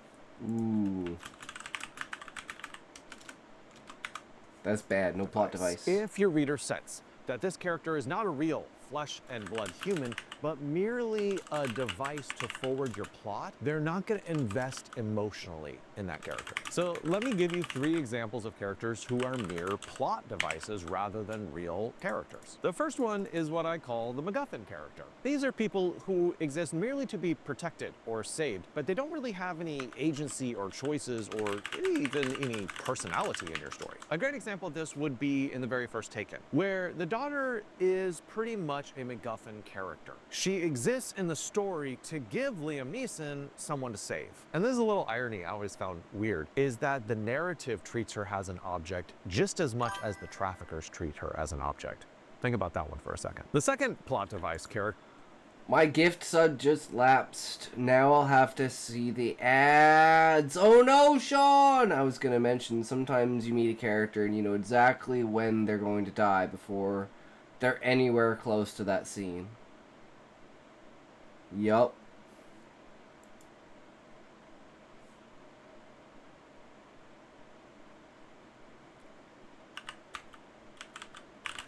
Exposition fairy. Only there for exposition dumps.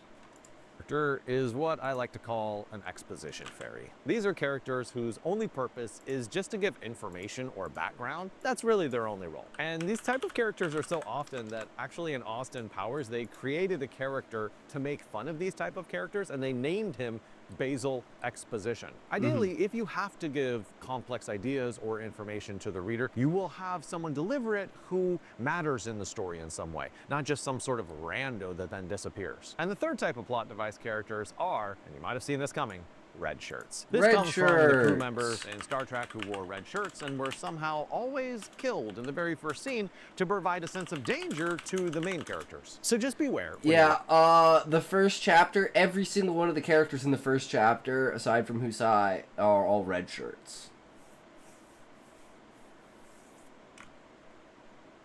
writing your own novel, whether you are creating characters that you're just planning to kill off a chapter later. Compare that to the way that Game of Thrones killed off characters. George R.R. Martin made sure you loved a character, like you really loved them before slaughtering them. Martin is basically the anti-red shirt author. He only kills people you care deeply about. And by the way, if you've read of a MacGuffin character or an exposition fairy or a red shirt, please comment with it in the description below. I always say the more examples, the merrier. Well, I've actually never said that, but you know, it's a good Stormtroopers versus original series red shirts. What happens? The Stormtroopers miss every shot and the red shirts still die anyways. Tripping and falling. Pretty sure a lot of background characters die in Game of Thrones. Well, I mean, look at Daenerys. Every single person on Daenerys' side dies. Like when she has to like run away from Marine. It's like she loses basically everyone and she has to start from scratch again and go straight back to the Dothraki. phrase to live by. This next mistake is absolutely key to remember. It's number 5. You've written a Character with low stakes. Or few stakes. character with low stakes. If your character fails, what happens? If there's not that big of a tragedy, if they're just, say, losing a job or not getting into like their ideal college, then there's not enough at stake for the reader to care about your character. Here is your mission, if you should choose to accept it. You want at least 4 levels of stakes for each one of your characters. And to illustrate these 4 levels, we're going to look at Tolkien's Lord of the Rings, specifically Frodo. The first level of stakes for Frodo is the Global existential stakes. That would be anima. global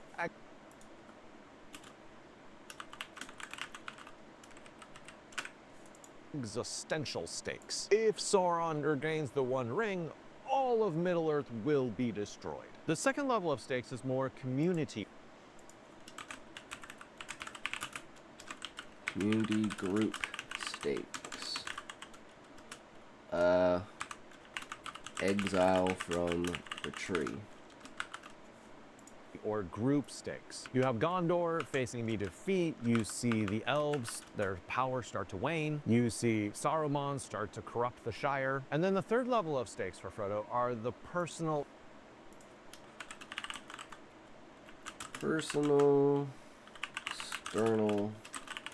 stakes.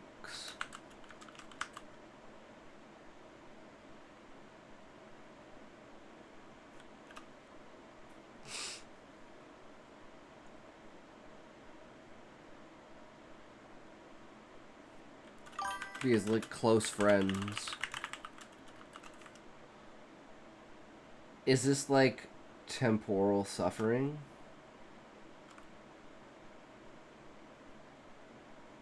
I'm not sure what you mean, Levi. External stakes. By carrying the ring into Mordor, he is risking his life and limb. He might be eaten by Shelob. He might be killed by the orcs. But don't forget about the fourth level of stakes, which are his internal or psychological.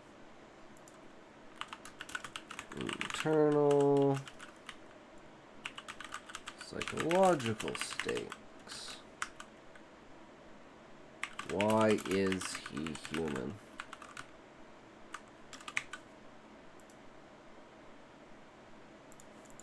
Stakes. Frodo is battling the corruption of the ring, and he really fears turning into someone like Gollum. The question he's asking himself. Yeah, temporal suffering. It's the suffering that temporally constrained. That's temporally constrained. When I think of temporal, I think of timeline, so I'm not sure what you mean by, like, temporal suffering. Like, within a specific timeline?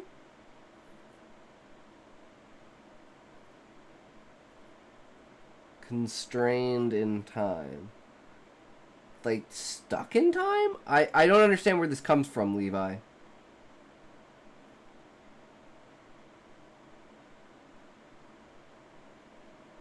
Like, you die and then that's it. I'm not connecting the dots here, bro. Is, sorry. Will I lose myself by going on this suffering journey? That's drawn out, not over and done with? Yeah, like, I'm confused, Sean. I'm not quite sure what Levi's trying to say. So ask yourself whether the stakes are too low for your character, or ask yourself whether you simply don't have enough stakes for your character. It's really hard to write a good character with only one thing at stake. Okay, now it's time for the sixth reason why readers might not care about your character. It is... I gotta figure out how to word it. You've told us about... Uh-oh.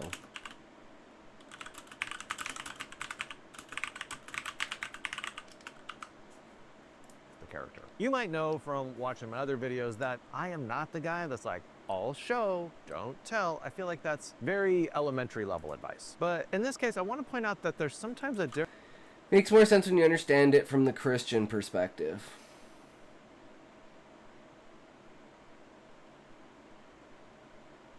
Okay, enlighten me, Levi. I still don't understand what the original topic... Like, you said something was like temporal suffering, and I don't know what you were referring to when you made that comment. So I don't know what the topic of this is, like, in context referring to. Difference between what the author is telling us about a character and how the reader... The emotional external stakes.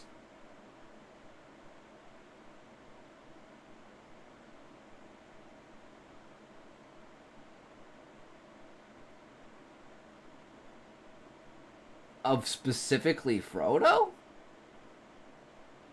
Or just stakes, like, of those kind in general?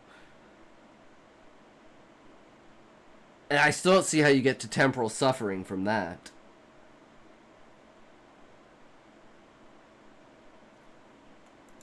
perceives that character. One problematic issue with telling, which is something that I see really frequently as an editor, is when the author is telling us, oh, this character, they're super smart. But then there's nothing actually shown in the narrative that convinces us that character is smart. If you're gonna have a super smart character, you have to be smart enough. Because those stakes are constrained to the life of the person undergoing them. They don't extend in time beyond that.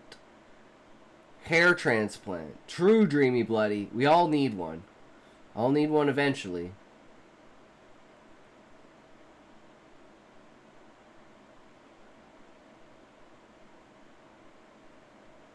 I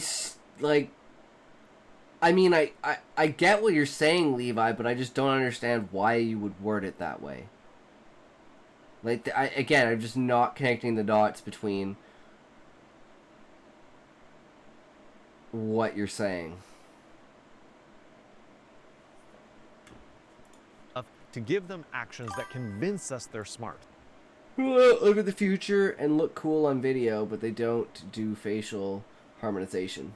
People want to live in the future and look cool on video, but they don't do facial harmonization.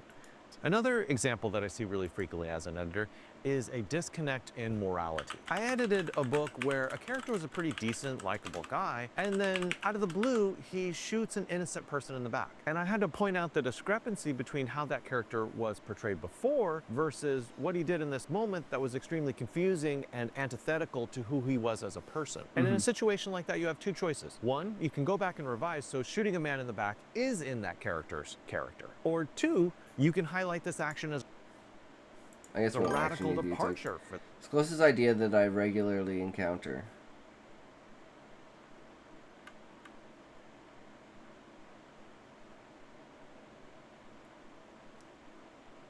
But I still, like, okay, so I guess the best way to say it, Levi, is I understand what you're saying, and I agree with what you're saying, but, like, I don't understand how that's extrapolatable in any way that's relevant.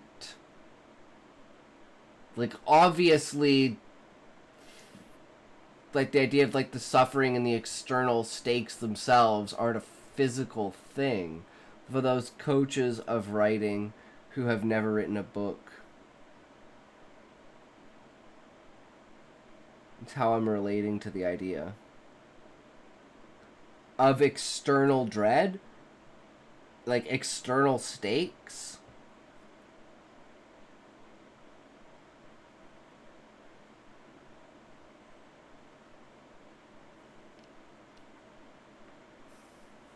for this character. He is changing into someone else. Now, for the 7th point, I kept it as last because I feel like it's one of the biggest pitfalls that I think Dreamy Bloody is a, how do you say it? Like, it's all in how you say it, right? Like, if you're being arrogant and talking down to someone, that's different. But I think you should take the audience's view very seriously because they're the ones you're aiming for. And if you don't try to go out of your way to please your audience, then, like, what are you doing? Right?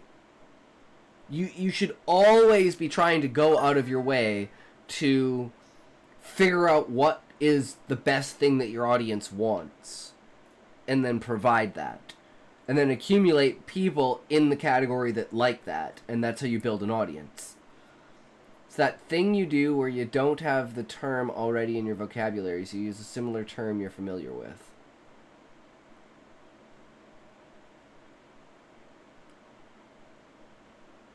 Like existential dread of dying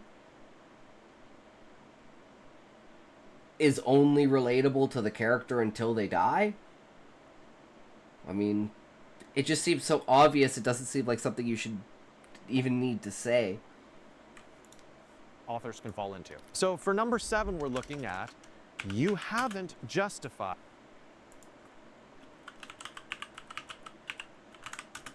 Justifying negative traits.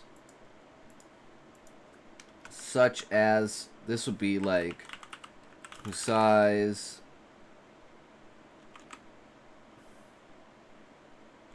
lack of action due to overthinking, causing him to be a bad leader in situations that happen very fast.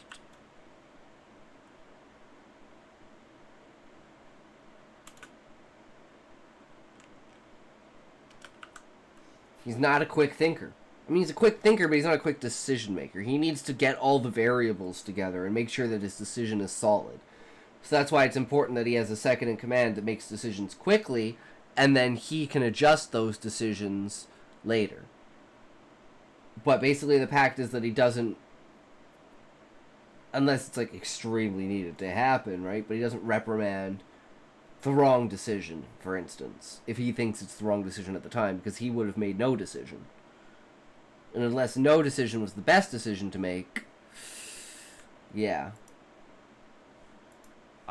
Negative traits. But some authors forget to justify negative traits. They just have characters doing really evil things, and there's no reason or explanation why. I think most of the time, your goal should be to create an ounce of sympathy for the character. Maybe not a gallon of sympathy, but just an ounce, so we understand in some way why they're doing what they're doing. So let's look at some examples of this. In Dexter, yes, he is a serial killer, but he abides by a code to only kill evil people. So obviously huge negative trait, but there's a motivation behind it, which is good. In Forrest Gump, Jenny takes advantage of Forrest, she runs away from him, like she treats him very badly. But when we understand her backstory of the way that she was abused by her father, we're much more sympathetic toward her wrong decisions. Now let's look at a book like Toni Morrison's Beloved. Sadie isn't a great mother to Denver, right? That is a character flaw of hers. But as we learn how she had to kill her other child in order to prevent that child from being enslaved, we have an enormous amount of sympathy for her shortcomings. But there are two very important warnings I have if you use this technique. One is beware of over-justifying.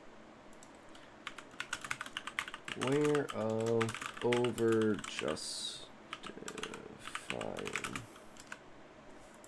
Remember that famous Shakespeare line, "The lady doth protest too much, methinks"? If you try to over-justify a character's negative traits, the reader's going to start becoming suspicious of that, and it's going to make them dislike the character more. You just need a little bit. You just need a little bit of justification. And the other thing I want to say is there are definitely exceptions.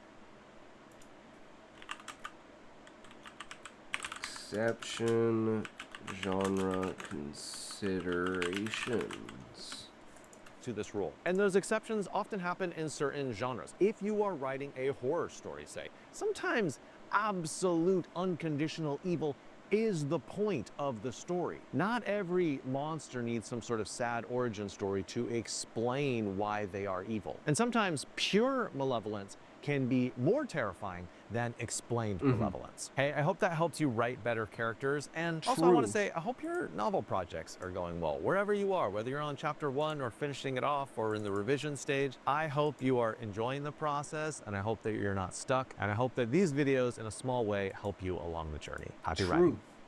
Sweet. Good stuff. Well, so here's the question, guys. Do you want to write the story or not? Novel projections. No, my projections are serious. Novel projects. Do you guys want to collab and write the story? Or do you want to just, you know...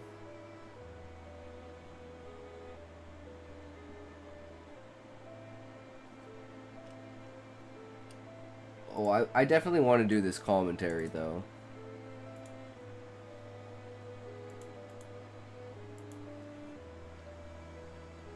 Both you and Sean are being asked if you guys want to collab a story.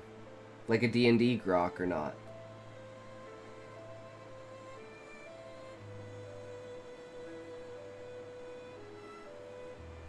Because I thought we had agreed, I thought we had, agreed to do that, because we knew Book was only going to be here for, an hour or two. So after that, I thought we were going to do the collab. But I never confirmed, so I wasn't sure. Fine not doing so, but if Sean's hella keen. So Sean, it's all up to you, bro. What's your decision?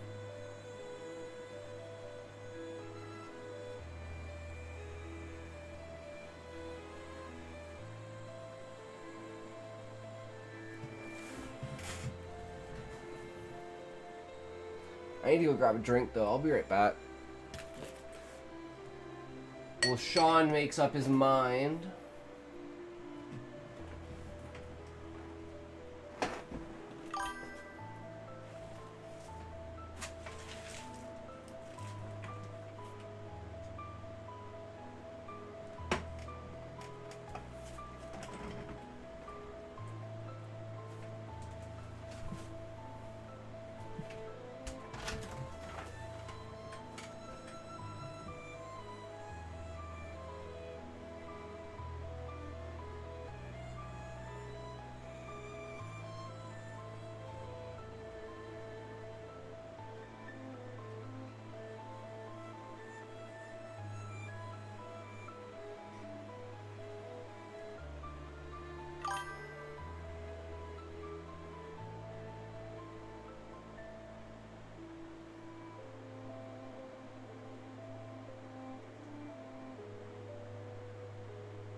I'm on the fence too, although not exactly energetic today. I was shopping during the fourth frenzy. Alright, yeah, no worries. Sounds good.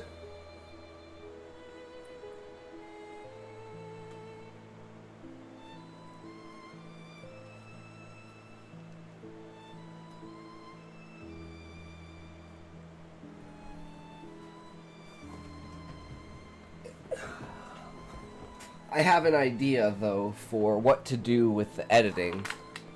But for now,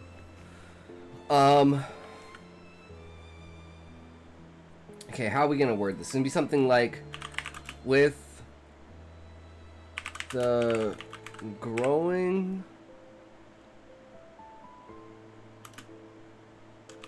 with the increase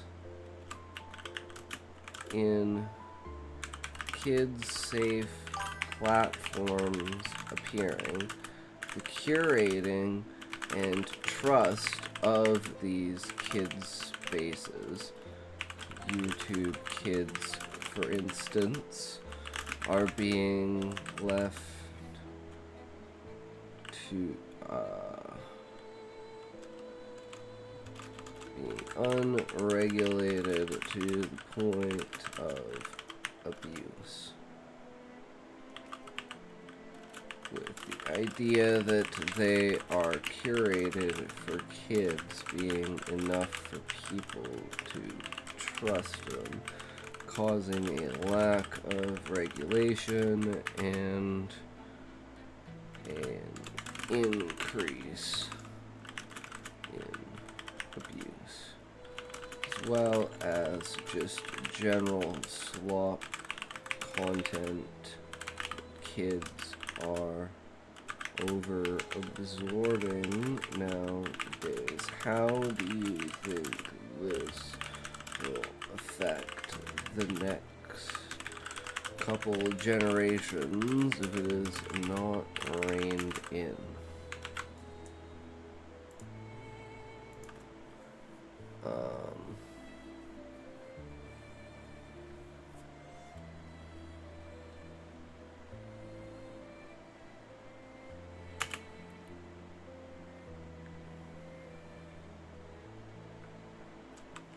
I think that's fine.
Alright.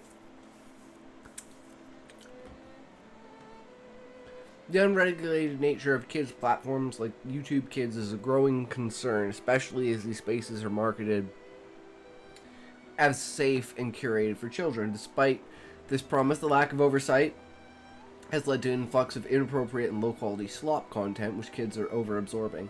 If this issue isn't addressed, it could have profound effects on the next couple of generations. Here's how it might unfold. Short-term effects on kids. Exposure to inappropriate content. Platforms like YouTube Kids often fail to filter out harmful material. Think violent, sexual, or disturbing videos. Kids encountering this can experience confusion, fear, or even trauma as their young minds aren't equipped to process it. Overload of low-quality content. The endless stream of mindless, repetitive, and sensational slop content can overstimulate kids, shrinking their attention spans and stunting early cognitive growth. Behavioral changes. Watching aggressive or Hyperactive characters without context can normalize those behaviors. Kids might mimic what they see, leading to tantrums or implicit impulsivity in real life. Long-term effects on development. Distorted worldviews. Unregulated content can shape how kids see the world.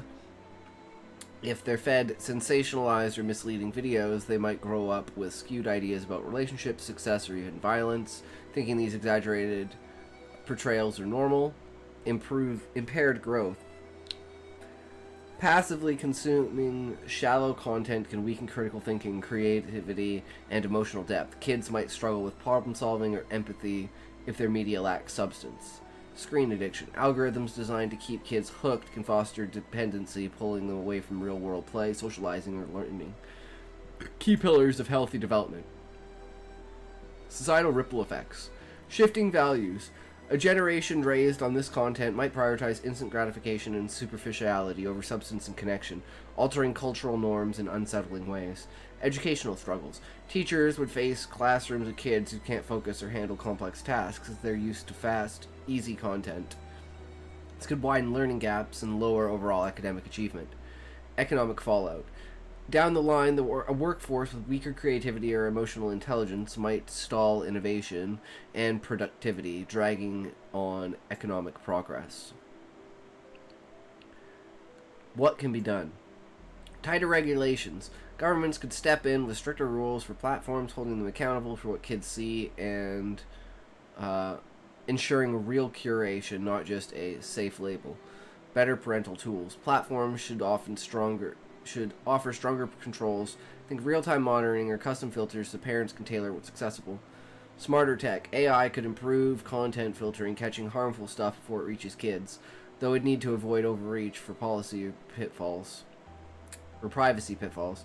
Media literacy. Teaching kids to question what they watch and understand its impact could build resilience against junk content. Active parenting. Parents aren't off the hook. They should guide screen time, set limits, and talk about what kids see. Bottom line, if we don't rein this in, the next couple of generations could grow up desensitized, distracted, and unprepared for life's challenges. The effects wouldn't stop at individuals. Education, social bonds, and even the economy would feel the strain. Acting now with regulation, tech upgrades, and education is critical to make these platforms genuinely safe and beneficial, not just a free-for-all hiding behind a kid-friendly badge. Stakes are too high to ignore. Let's try this and see what it thinks about this.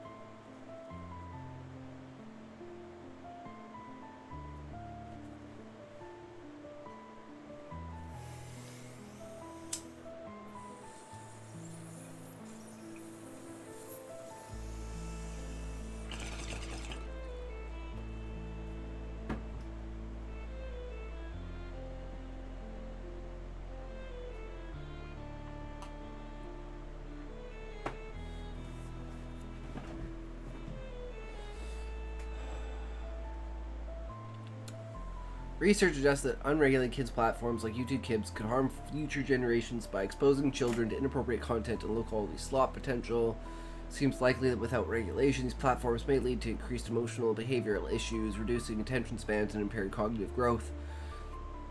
Evidence leans towards long-term impacts like distorted worldviews, educational struggles, and social changes, but the extent depends on how the issues are addressed. There's controversy around balancing platform freedom with child safety, with some advocating for stricter rules and others concerned about innovation. Immediate concerns. Unregulated kids platforms such as YouTube Kids are currently facing issues like exposure to harmful content, violent or sexual material, and an overload of low-quality, overstimulating content. This can confuse or traumatize children and foster screen addiction, pulling them away from real-world activities like play and socializing. Potential long-term effects. If not addressed, these platforms could shape the next generations in significant ways. Developmental impacts. Children might grow up with distorted views of reality, struggling with critical thinking, creativity, and emotional depth due to passive consumption of shallow content. Educational challenges. Kids accustomed to fast-paced videos may find it hard to focus in school, potentially leading to lower academic achievement and wider learning gaps. Social ripple effects. A generation with reduced emotional intelligence and innovation capacity could slow economic progress and alter cultural norms toward instant gratification. What can be done? To mitigate these risks, stricter regulations, better parental controls, and media literacy education are crucial. Platforms need to ensure safety, and parents should guide screen time actively.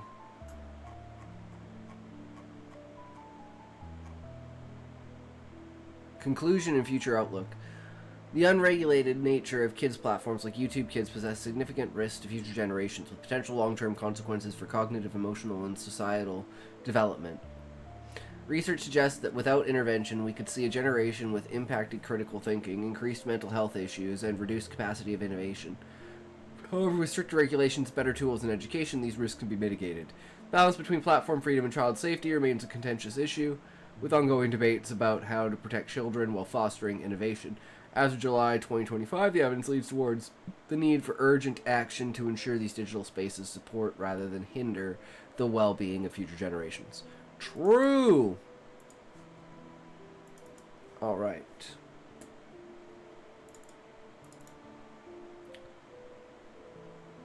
So where is Duart's dialogue?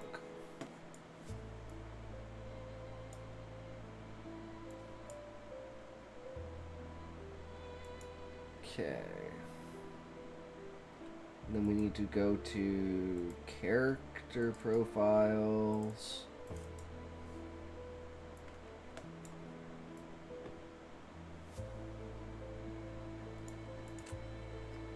And find Duart. Wait, what?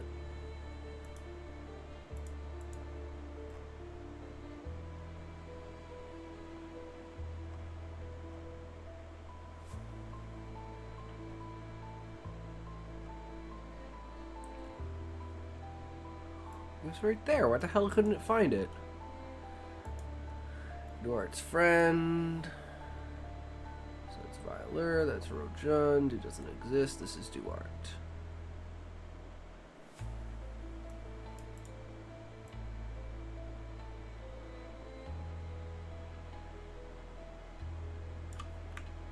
Okay, so this is...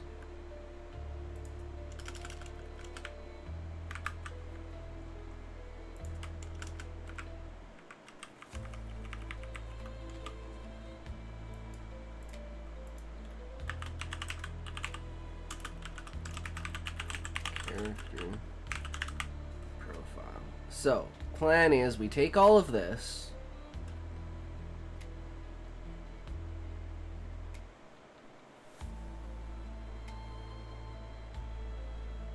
It's actually quite a bit, so actually maybe we should just do a little bit at a time. So first, let's go here. And let's just pull this up like this. And we'll go, can you help me edit the dialogue for my story? Basic dialogue is just placeholder for the information that needs to be said to progress the plot. Could you use this character profile of my character to judge what he would say, how he would say it.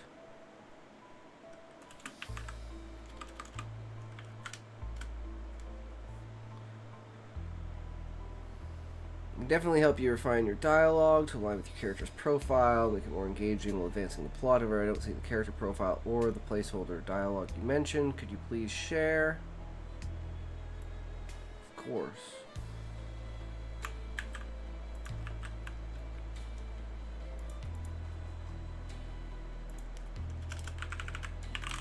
This is the character profile we will be using for all of the following dialogue.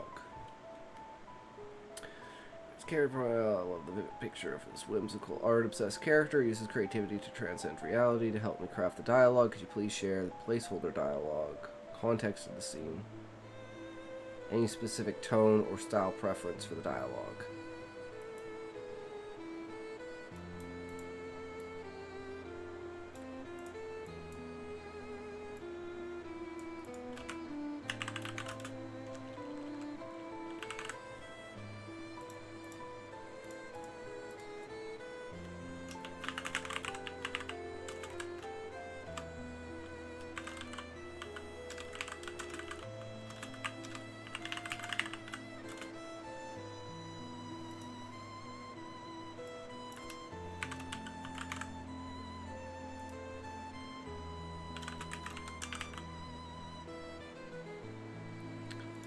Shit.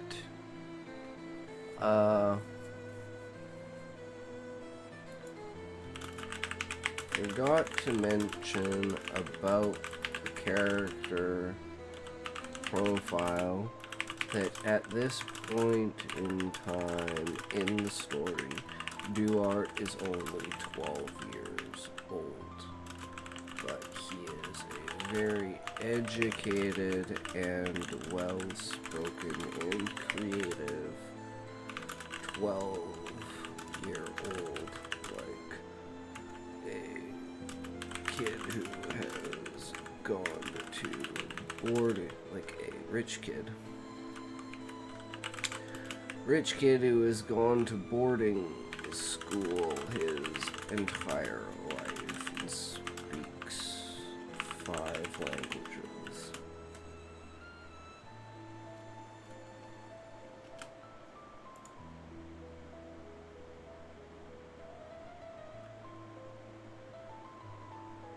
Okay. So here's scene 1.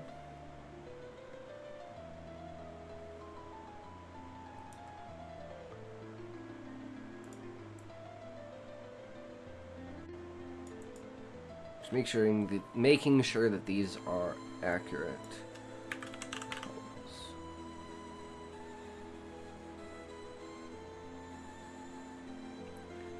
Okay, here's scene 1.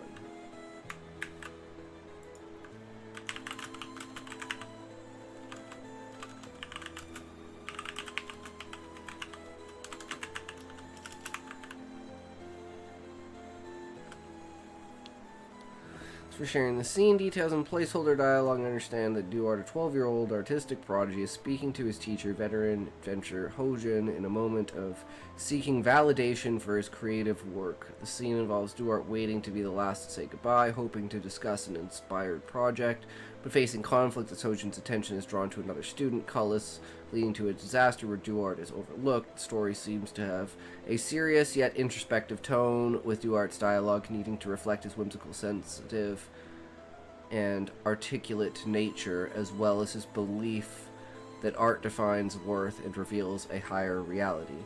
Below, I've rewritten the dialogue to align with Duarte's character profile: a precarious, well-spoken 12-year-old with a rich boarding school background, fluent in 5 languages, and an obsessive passion for art. His speech is poetic and slightly formal, with a touch of youthful enthusiasm and vulnerability, while subtly conveying his need for approval and tendency to retreat into art when faced with conflict. Dialogue also ensures the plot points, Duarte's lesson, his project, and Hojin's preference for Cullis are conveyed naturally. Waiting to speak with Hojin, quiet courtyard at dusk. Outside the training hall, Duarte lingers as other students depart, clutching a sketchbook with ink-stained fingers. Hojin, the grizzled veteran adventurer, adjusts his cloak, preparing to leave. The air hums with the weight of Duarte's anticipation. Duarte steps forward, his mismatched scarf fluttering, eyes bright with fervor. Today's lesson struck a chord in me, like a melody that demands to be painted. I learned that to linger on a single stroke, to pour one's soul into it, can birth perfection. It's inspired a new piece for my canvas tonight, something transcendent. I waited here, hoping you might lend your wisdom to shape it. May I share my vision with you? Huh, that's pretty decent.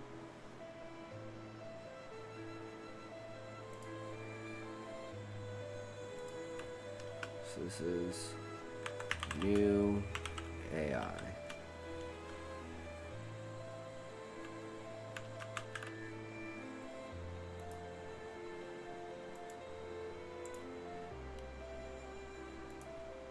Voice in earnest.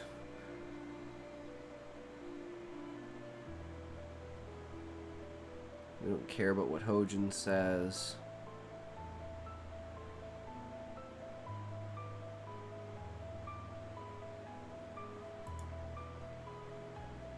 Oh wait, that's the wrong one. We're on this one.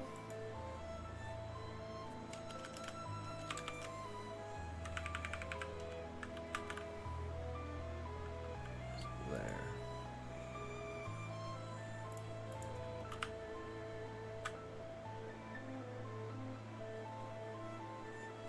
And then 1-3 is, I understand, Master, my eagerness perhaps outpaces my patience, but this piece, it will sing of worth, of truths beyond the blade. I'll refine it alone for now, and when it's ready, I hope it might capture your eye. Thank you for all you teach.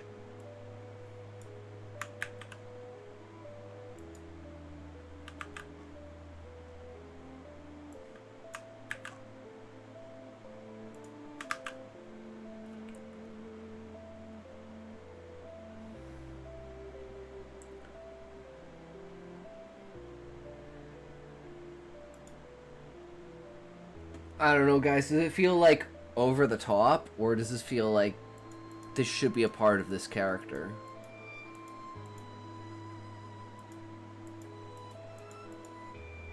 Because he's developing his own, like, I've been thinking about it, and I'm like, he's gonna be like a painter class, where it's like, he, like I said, like, he can kind of, like, make his paintings come to life, and he's gonna move from, like, painting into, like, artistry.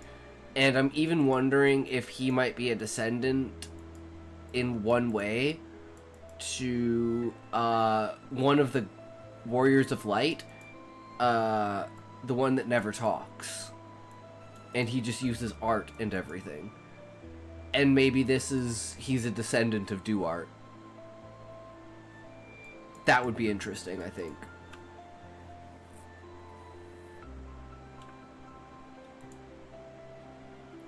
Duart's voice. His dialogue is elegant and slightly poetic, reflecting his boarding school education and multilingual fluency.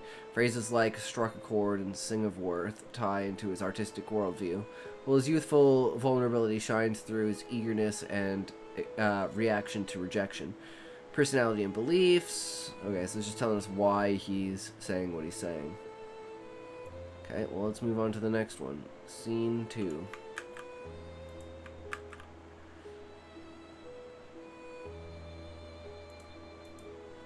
Oh, there's no explanation for this.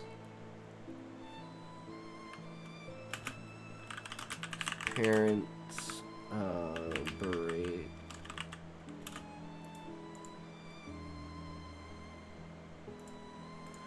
berate him for being late with his deliveries.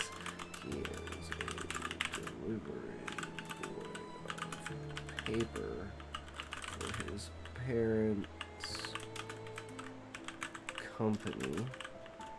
They put a lot of pressure on him, and they dislike the Adventurers Guild because of how dangerous the outside world is, and they believe that the guild What's the word?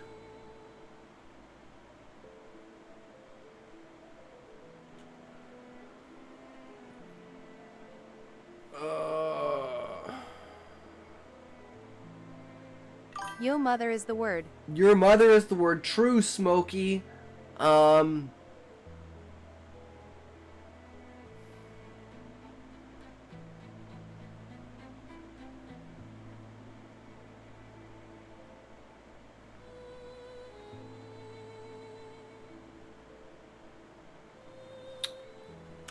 Downplays. But that's not the word. It's like they make it seem extravagant and like good and like over the top, like they're making it seem better than it is. What the fuck is the word for that? When someone like does that with something, it like you do it with a murderer or something like that, right? It's like you're like extremely like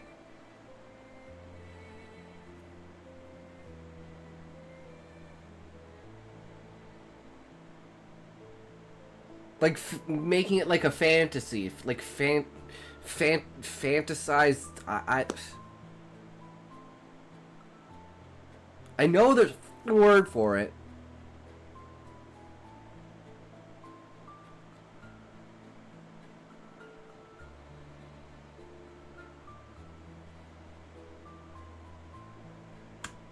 Like they make it seem all.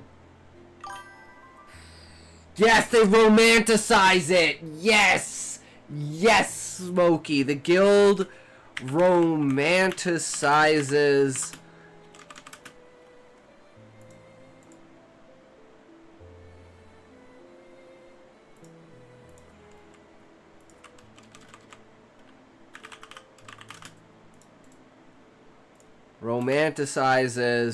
adventuring and downplays the dangers. That's what they believe.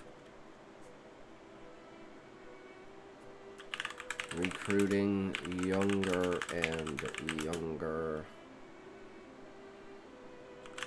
people to fill their ranks.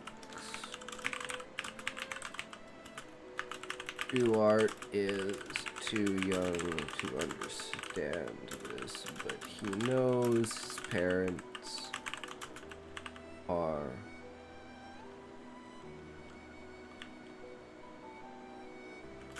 trying to help him, but they are impeding him as well. Okay, I think that's a good way to put it. This is like super important to this scene.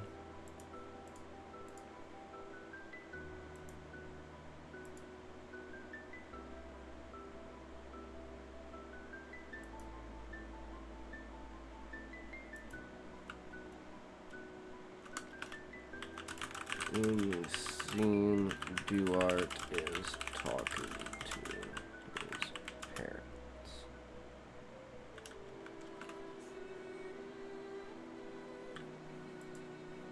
Let's see what it gives us.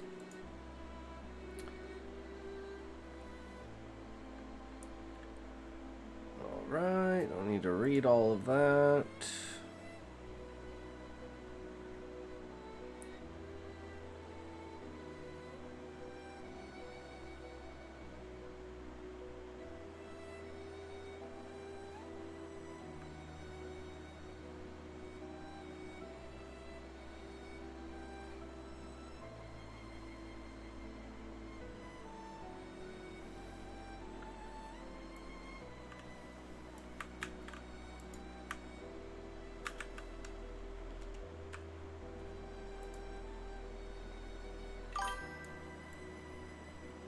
You missed it, Smokey. We already did it.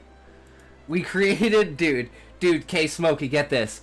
I'll give you a synopsis of the story that the outline of the story that we've basically created. It's fucking phenomenal. Okay, so there's the woman who has the power that within 100 feet of her, or 100 feet of her, people feel what she feels. Everything. Emotional, physical, if she's in pain, if she's distressed, everything, right? And she's always known this, and she grew up in this really small town. And there's a guy who is basically immune to her influence. And she always has had, like, you know, these boyfriends growing up, and she's always liked them first, and then they've kind of just, you know, fallen for her because of her powers, essentially. A gene. He's like, there's like a certain gene that he has that just makes him immune. And he falls in love with her. And it's like the one person that she would ever be able to actually love because he's immune to her powers. So they're like 16 or 17 or whatever, right? And they do something like go skinny dipping or something like that in the wild. And she winds up drowning.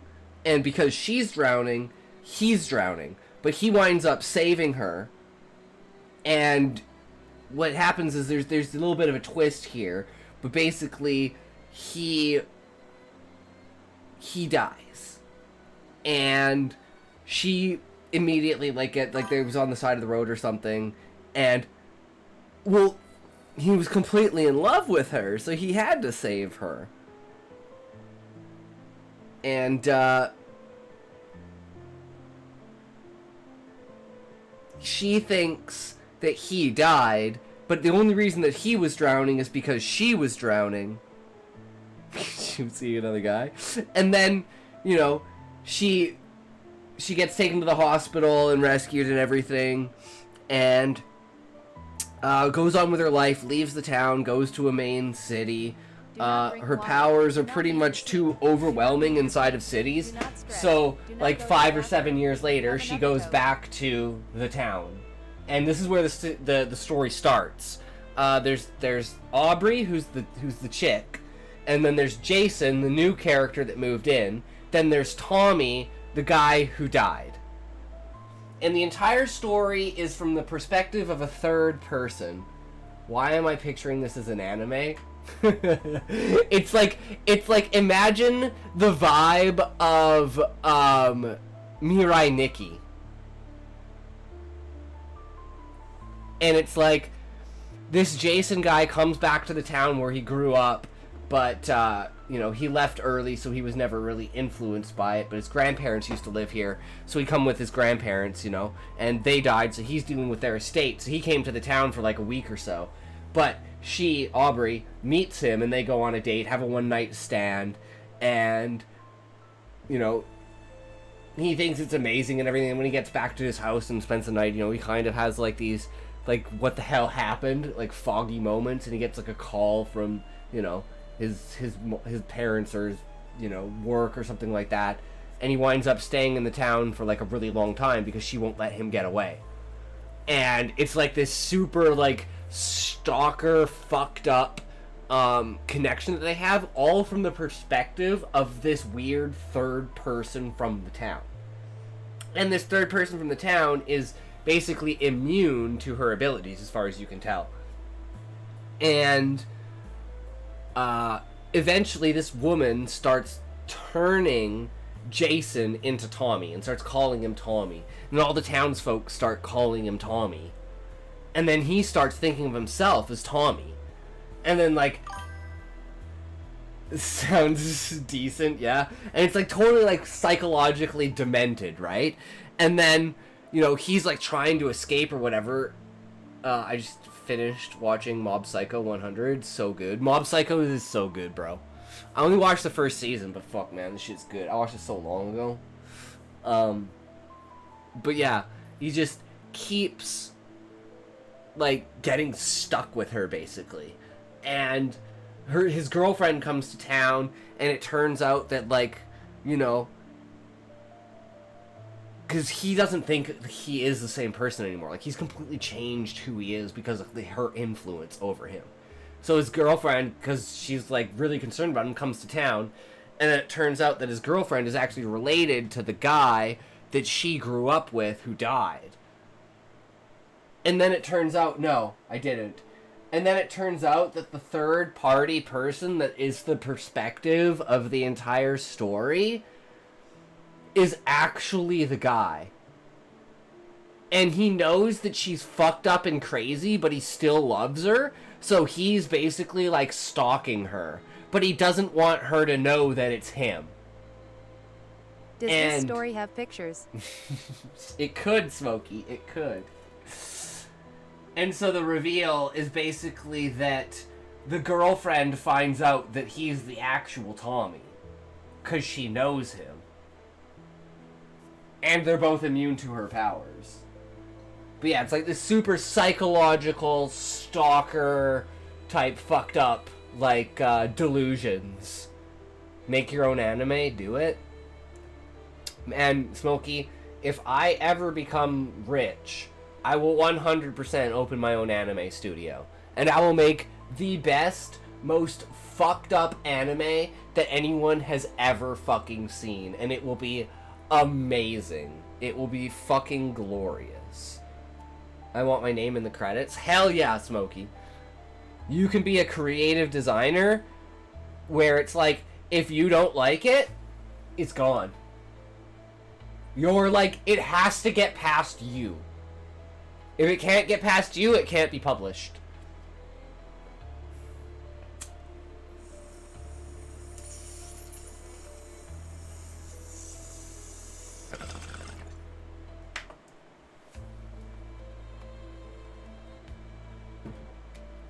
You're like the czar or pope of quality.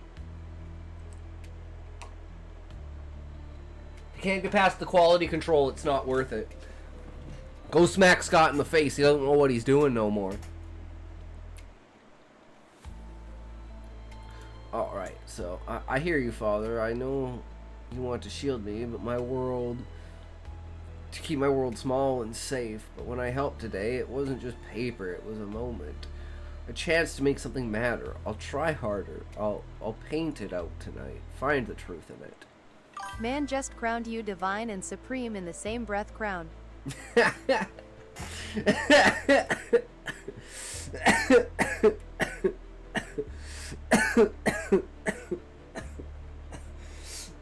the power of insight. Smokey.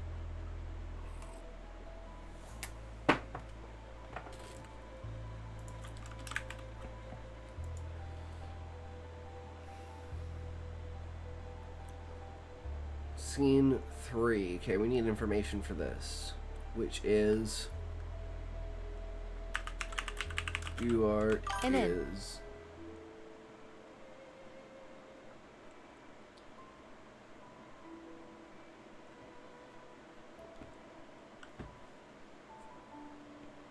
were either of those death shots, Smokey? No. Get your aim together, bro. Fuck. You almost No was even my pea missed. Shooting from the hip, bro. Shooting from the hip.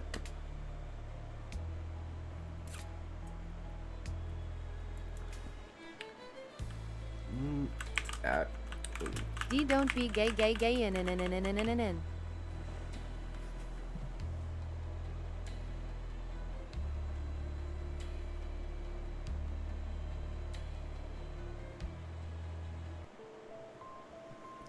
I'll be as fucking gay as I want to be, Smokey. Extra and in.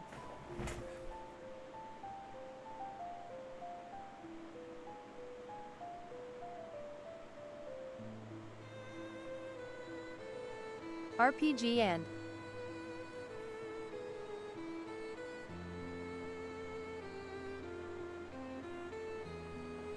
Jesus Christ, Smokey, get your shit together. Learn to play life, man. What is this? It's totally unfair. I call bullshit. I call bullshit. Hundo% call bullshit on this.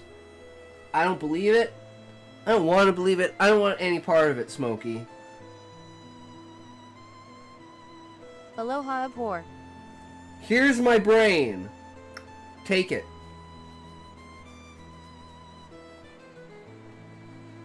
I don't need it, obviously. Because I can't use it. If I can't use it, what the fuck do I need it for? I don't want that HSIT.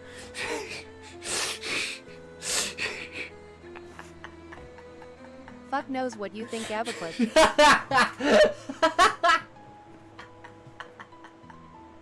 It's your mom, Smokey, don't worry. It's just your mom.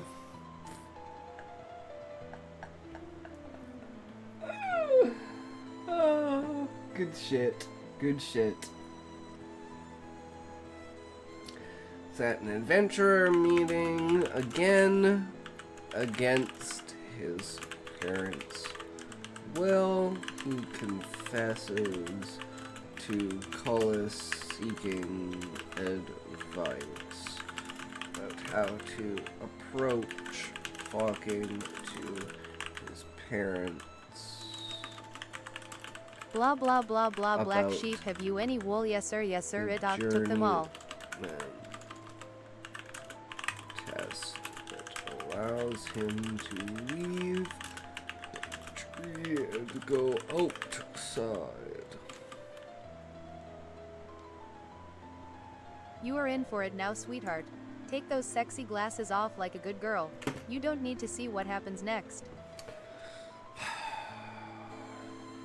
True, Smokey. Because I can just copy and paste what needs to be said into here. Can you bend over and cough?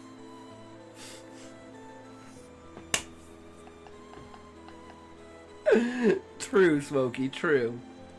Well played, sir. Well played. I agree. I want you to wink at me.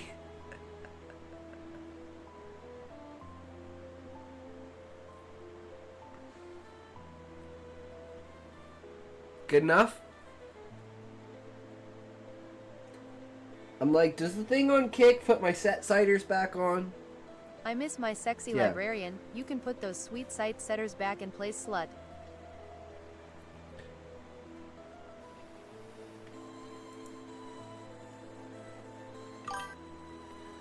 What's wrong with your mother's eye, though? Every time she does it, she starts crying.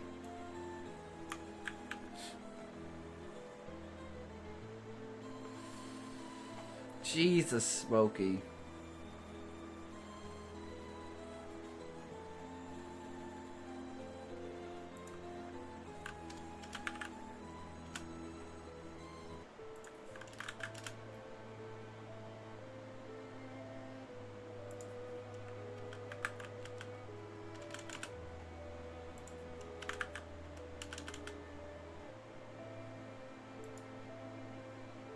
Okay, let's see.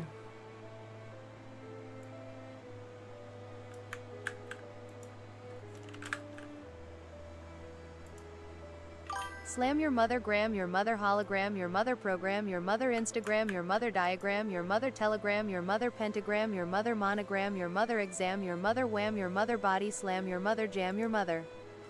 Damn, bro. Talk about my mama like that? You talk about my mama like you gonna go down talk you talking my mama like that, bro? What's up? She go, no, you don't. I don't believe it. I don't believe you pressed that line there, Smokey. Oh, you did not just go there, bro. What? I don't believe shit. You say that all you want, motherfucker. Right there. That's what I'm talking about.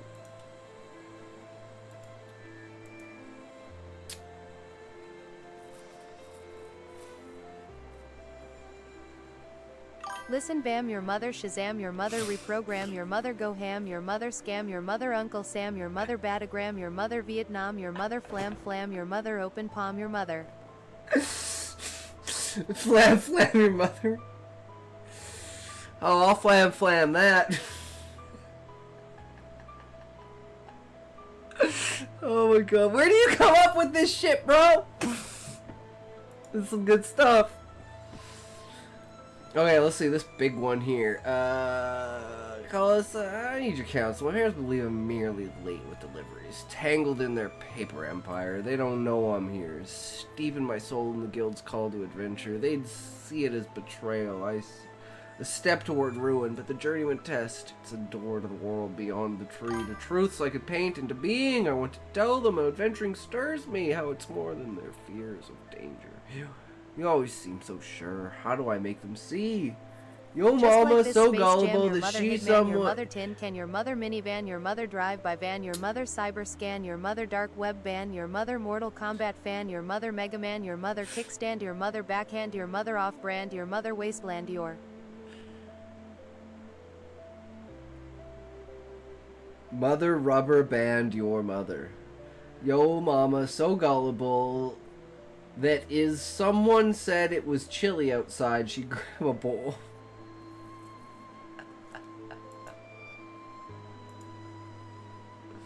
Thank you, Cullis. Your words cut through a fog like a master's stroke. I see Hojin's wisdom in you, clear and sharp. I'll sketch out what to say, find the colors of truth to share with them. Maybe that's the first step.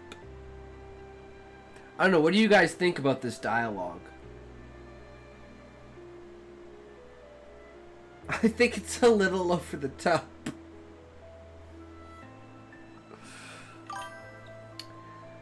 Damned typos. Oh well, you got the joke anyways. Yo mama so old they fax yo mama.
Yo mama so big when she sits around the house, she sits around the house.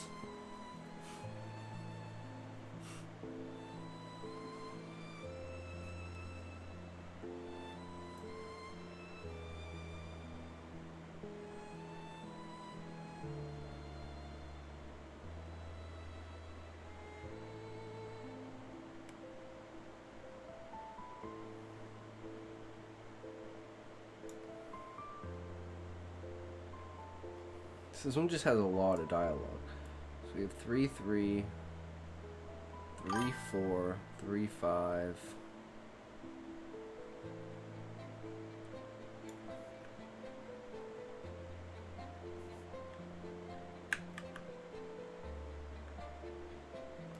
Now I want to see someone's mom sitting around a dollhouse that looks identical to their real house. I'm like, how do we go from scene 3 to scene 6?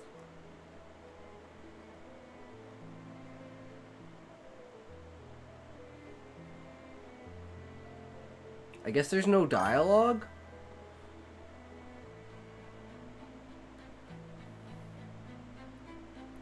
I have to see someone bend over and cough.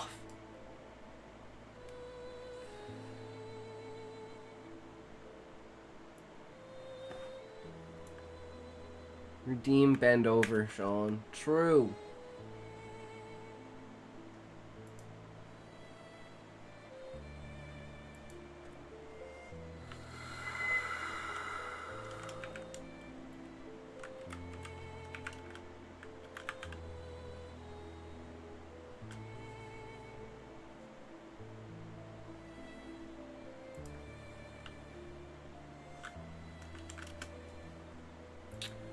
Three, 4 now?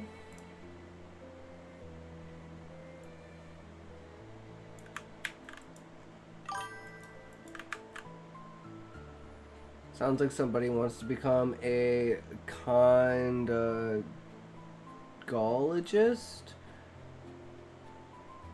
so they can look at vaginas all day.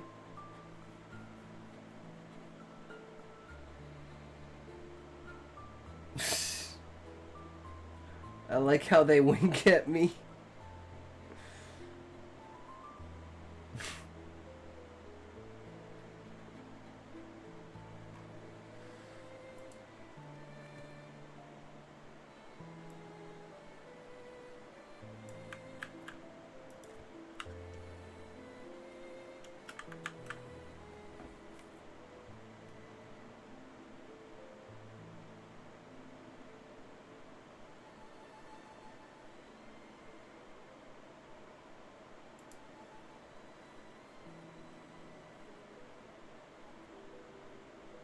Big Man Francis, hey, how's it going, bro? Welcome, welcome.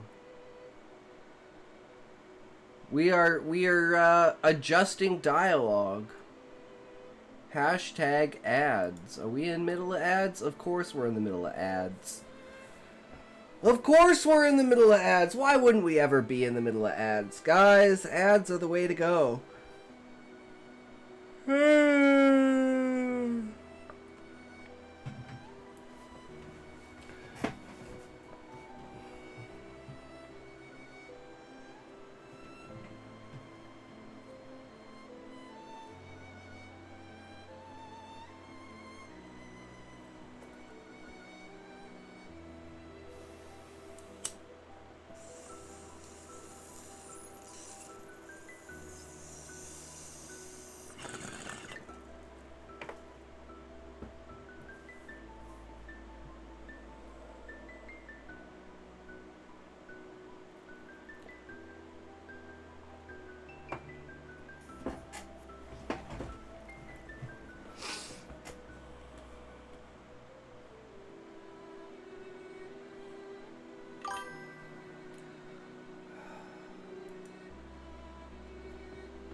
Okay, and then we're on to scene 6. Border between the trunk and roots, farthest point to non-journeyman adventurer can go. POV change back to Duart.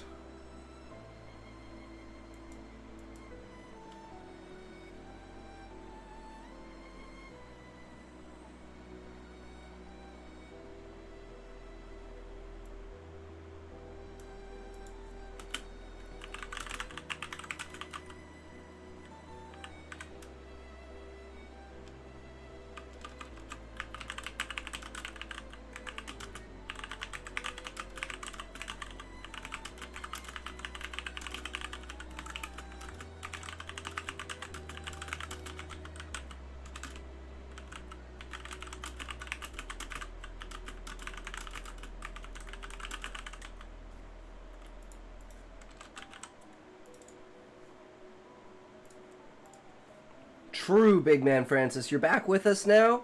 Alright. We are getting Grok to change our dialogue.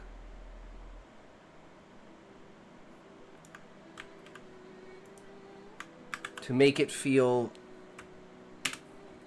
like the character. Because this is just placeholder dialogue. Grok better than ChatGPT. Fuck if I know, Smokey. Nice color, by the way. What are you, the new Beezus?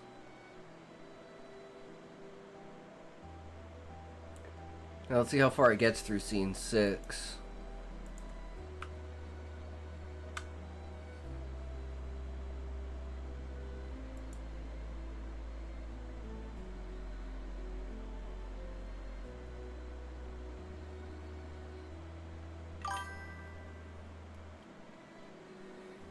You're green.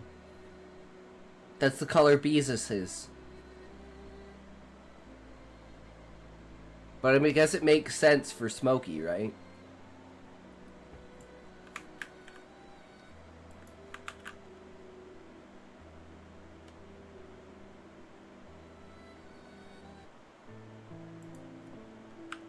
Fuck Jesus.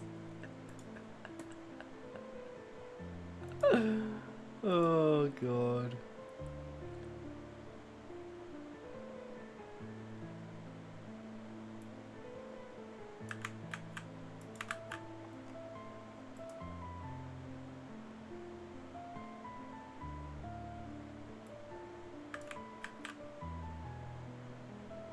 So 6-3.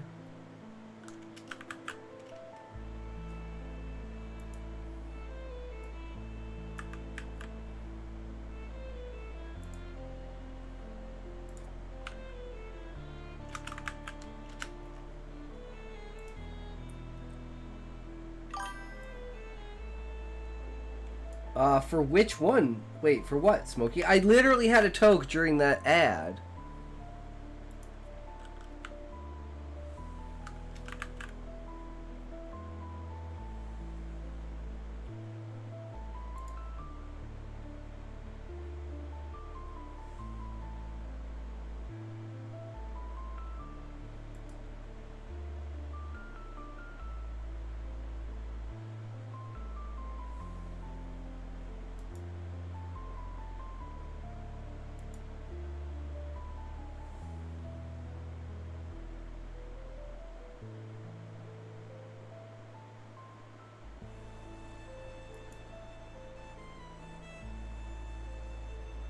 I think it broke it.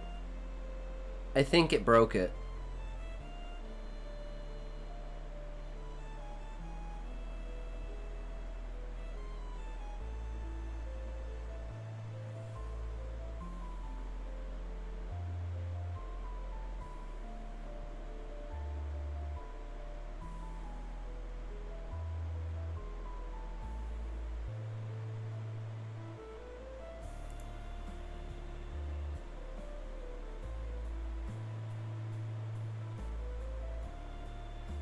Torture idea for an SO: whip them until they almost pass out, and splash their bleeding whip welts with pure grain alcohol, and once it's dry, seal his wound with burning hot pokers, after which they are forced to work a farm for the rest of their lives.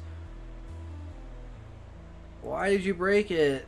I don't know. It's just, it changed up who's saying what. I'm like, what the fuck is going on here? This scene doesn't stop making sense. It usually happens when I put too much stuff in there.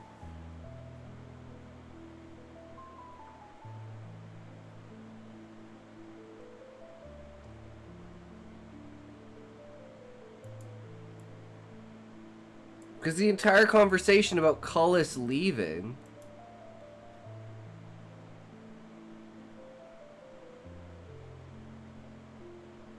Fuck if I know. Moving on. We'll have to fix it later. Can't you get this to make you a full story? Yeah, but it usually dies around like 2,000 words.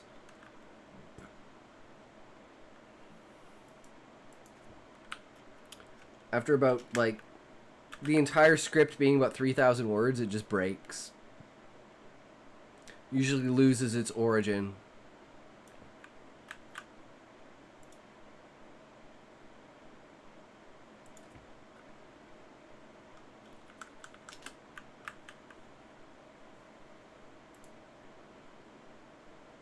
Because everything seems off by one. Like, this is supposed to be the response that's down here, because it starts with "you're right." But there's no other...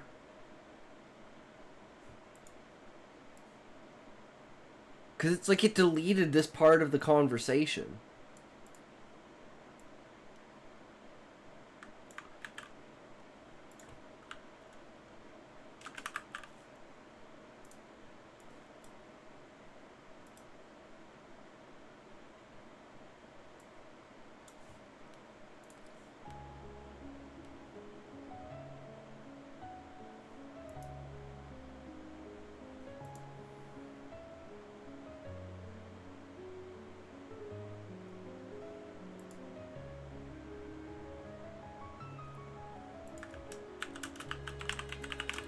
Or confronts his parents about the idea of building a company outside the tree to monopolize it in order to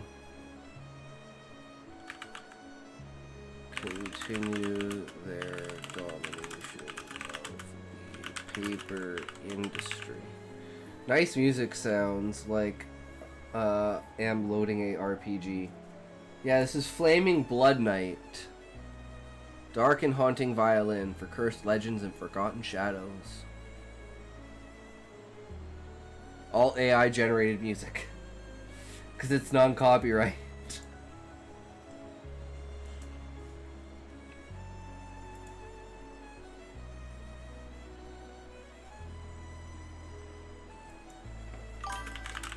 Agrees to wait until he is 18 to take the journeyman test.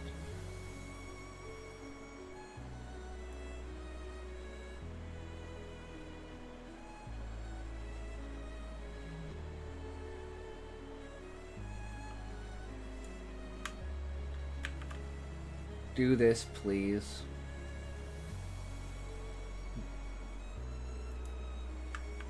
Yeah, that's not gonna happen, Smokey. I haven't shaved my armpits.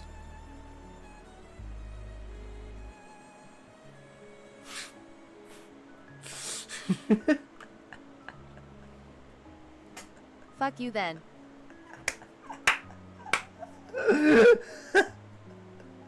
True.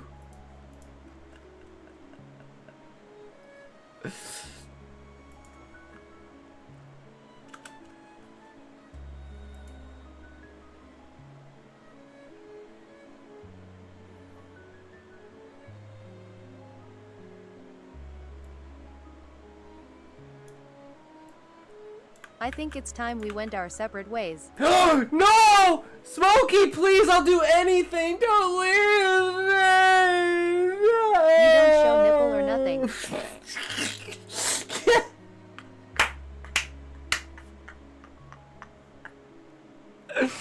Oh.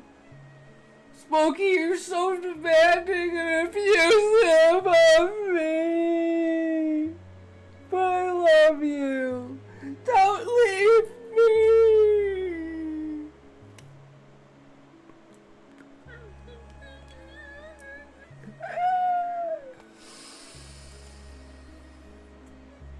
You'll regret it. You dare leave, you'll regret it till the day you die.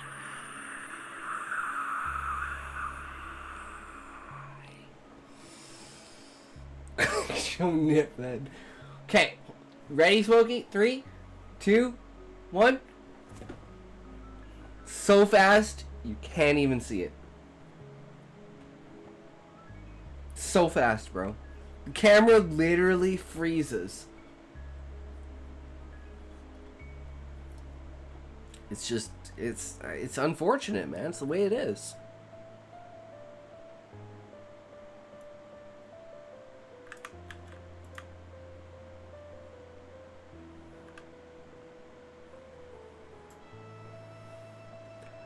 Okay, so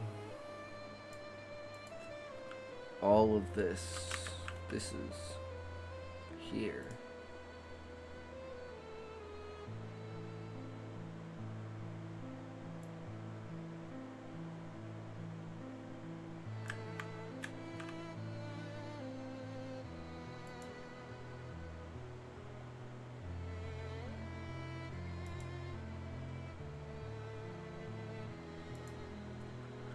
I think it goes for all of the above. And then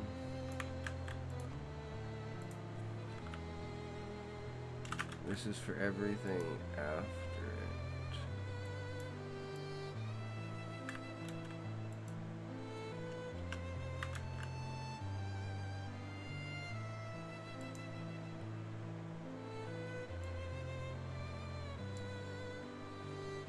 I have to tell you something. Okay, Smokey, I'm ready. Tell me, motherfucker. motherfucker. A registered chess defender. No! What? Oh, no! No, no, no.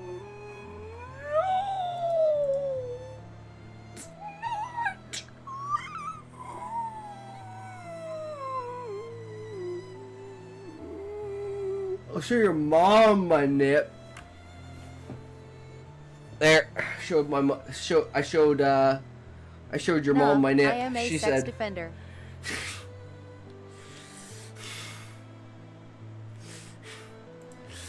I don't open chests because, guys, everyone knows there's a mimic. There's going to be a mimic inside of that chest. 100%. No questions asked. There's gonna be a mimic in there. And it's just gonna fuck me. It's gonna be a bad time.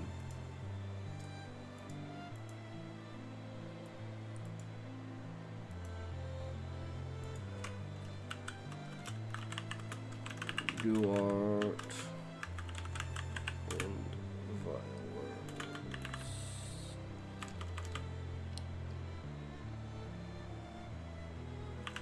Wait for Colossus return from his adventure outside the tree. Levi go live and show Nip.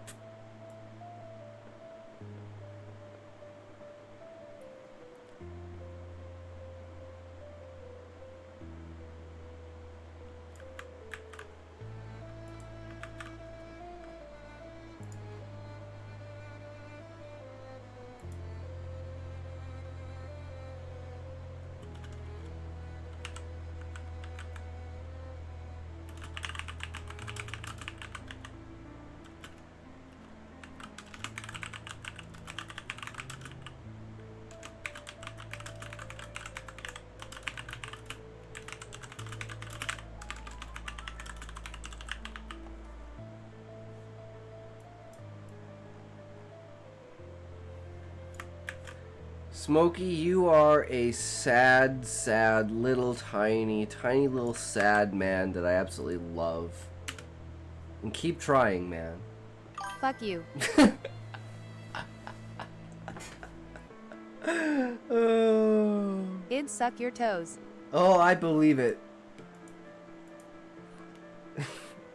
Is this supposed to be a threat, Smokey?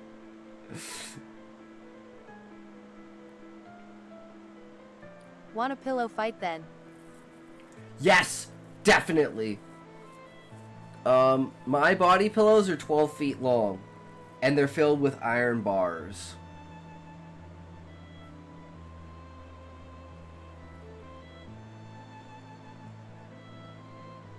You wanna go, bitch? Filled with hard, crispy tissues, I understand.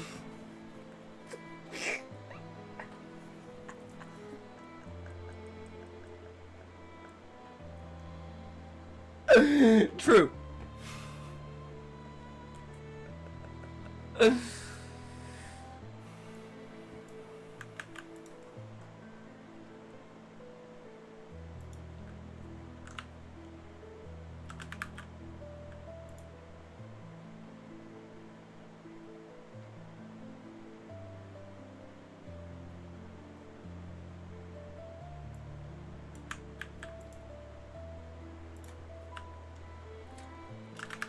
No, we'll make How rude you didn't read someone's PVC comment. boffer swords. We can whack each other's naughty spots with those easier, and it'll be a much harsher fight.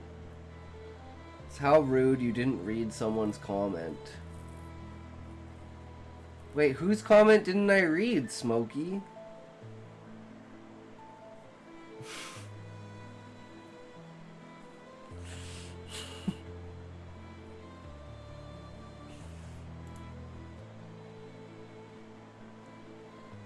I'm confused. Oh,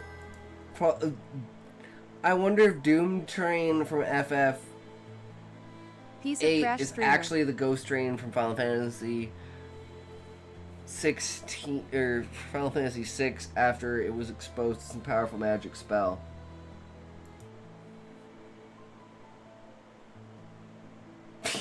trash stream. True. I gotta take a piss though, guys. I'll be right back. Fuck you guys.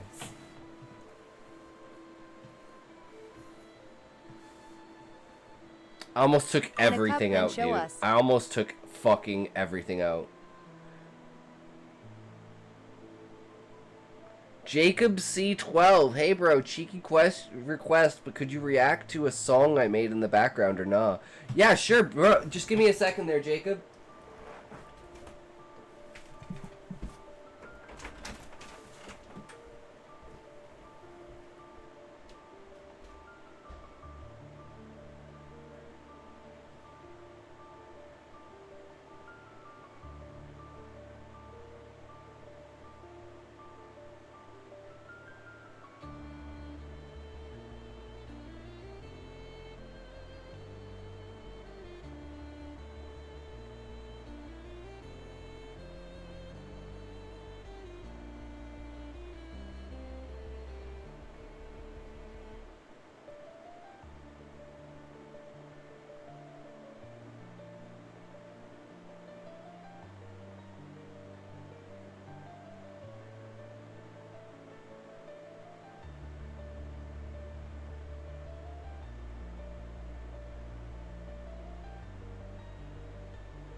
God, I almost hit the fucking bong out. Man, I'm just crazy.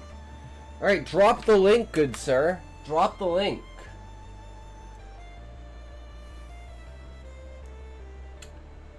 No thanks, my pendulum don't swing that way.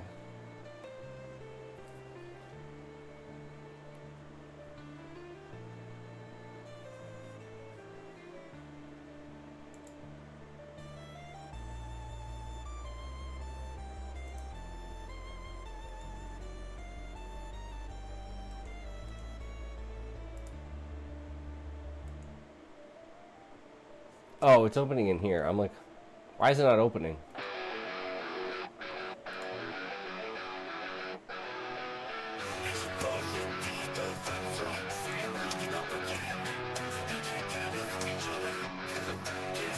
Running in the sunset with the end with the sun in my eyes. Saw the boy and forgot how to lie. Green kid, gold boots, curls like fate. Now I'm sipping hard and I'm feeling great. Sam's gonna be feeling great tonight. Explosion. Adele can join in on the action. One touch of CN and they're lost in desire. Sipping hard and I'm feeling great. Sam's gonna be feeling great tonight. Explosion. Adele can join in on the action. One touch of CN and they're lost in desire. It's got that fire. I have the lock. I'm gonna unlock it with my cock. It's stuck on your vibe. Sierra and wild. Gotta bring that boy in. Adele's got heat. He got feet. Selling it for cash. He can't be beat. Woo, yeah. But it's seeing Tom is running through my brain. He's giving me some brain. If you know, you know. I'm getting strong. I'm caught in the breeze. CN under the chair. We can feel it ease. While he's streaming to 100 people on his channel. Standard orientation people have their pendulum going side to side. Those who only like their own hand to go back and forth, those who like both are in end or the anniversary clock type of spinning pendulum.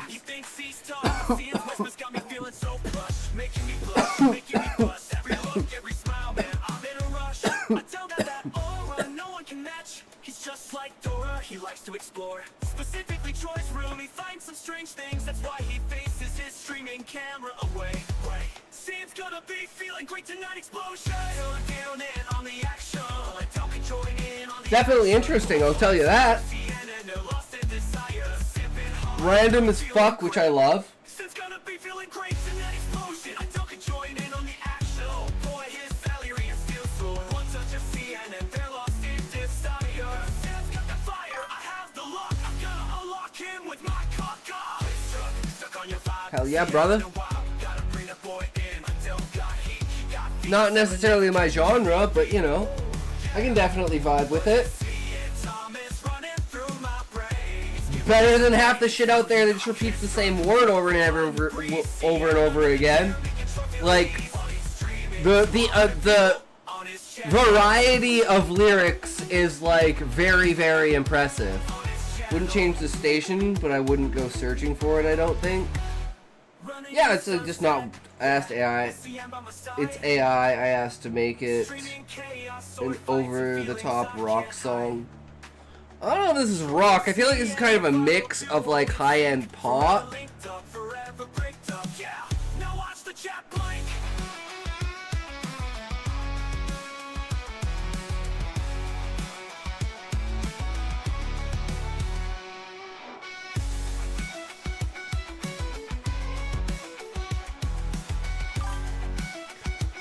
Pop rocks, that's what it is.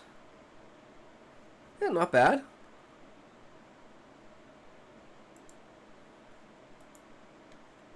I mean, better than anything I can do. Definitely say that. Okay,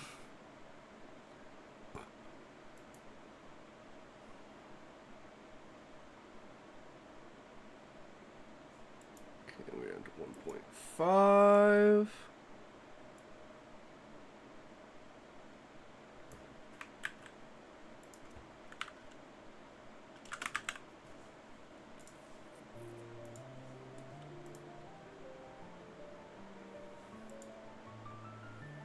Decisions. Thanks for reacting. I appreciate it. I'll drop a follow. Oh yeah, sounds good, Bird. Thank you for the follow. Thank you for following Jacob 12. Hell yeah, brother. I hope you are enjoying the stream. Less than 4, less than 3 plus 1. I'm reminded when Conan O'Brien made a boy band. Commander Consummate and thinks he'd be a perfect match for us. I'm not that interested. Are you smoking? Who? You. Why? What? Why are you smoking? True, Smokey. What? When did you start smoking? 1989-ish? So you have been lying. It all makes sense. The filled ashtrays. Okay, now comes the tricky part, guys. We've got Duart's dialogue, and now we need to get Cullis's dialogue. And then we need to, like, configure everything together to figure out if it actually makes coherent, like, statements.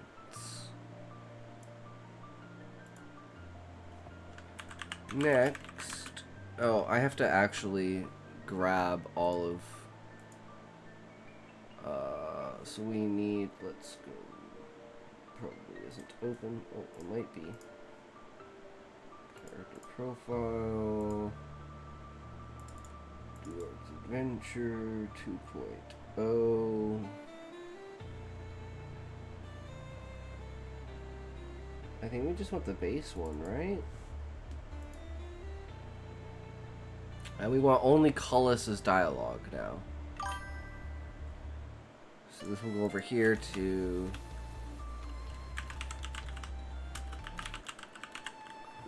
Cullis dialogue.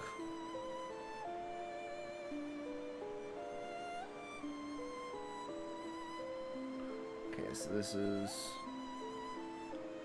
We're just gonna go through and we're just gonna do them all at the same time. So this is gonna be Hojin. Dialogue. This is going to be Violer. Dialogue. And this is going to be Parents. Dialogue. 2 weeks ago was your last upload on YouTube. What happened? Oh, I haven't finished any stories. We've been writing this very complex, very structured, and purposeful series story of Duart. So this will be the next story we put up. But this is a it took us a long time. Like, we took breaks between making Cryogen and we wrote Nepotism Unleashed, but we haven't done that with this. So that's the reason why I haven't uploaded in a while, is because we've been working so much on this story. But, you know, it's not about how often I upload, it's about I can make you better thumbnails? Can you, Smokey? Because apparently my thumbnails are shit. And I don't know what I'm doing. If you could make thumbnails, that would be fucking amazing.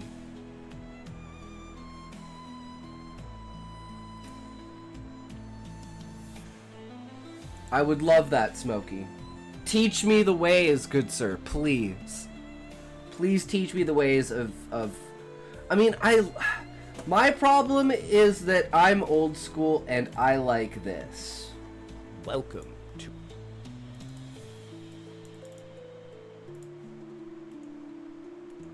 I like this structure. It's got the name of the story, it's got the description of the story, and then it's got a picture relevant to the story. I don't think anyone else likes this, but I like this.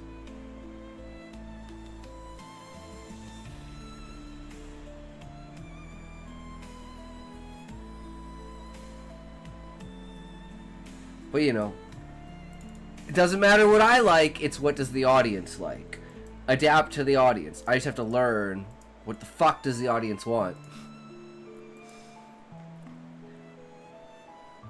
Okay, I think the best way to do this is we're gonna go like this.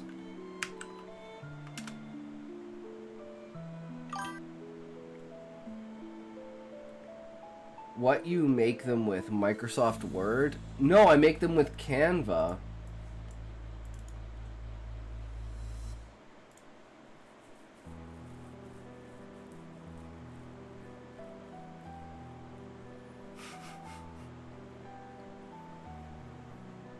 I usually like choose one of these kinds of things, then use it as like a template, like this. Oh, that one's a pro, paid for, something like this. You know, then you just kind of move it around and morph everything to look into like kind of what you want, right? Or like something. I guess that one's premium. That one's premium. Something like this, maybe.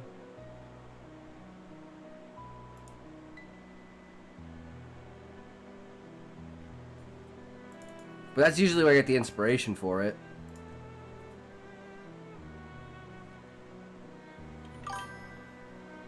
Called what? Canva? Yeah, it's called Canva.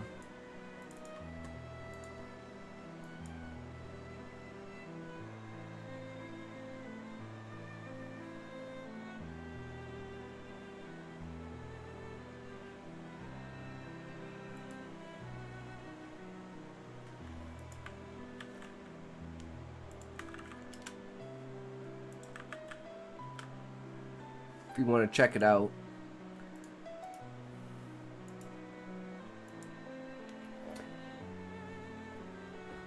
I'm just, you know, my creativity is in like a different direction than other people's because of my taste.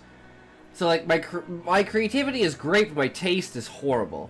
So I need other people to direct my creativity in a tasteful way. Does that make sense?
So we missed this part. So we need scene 1.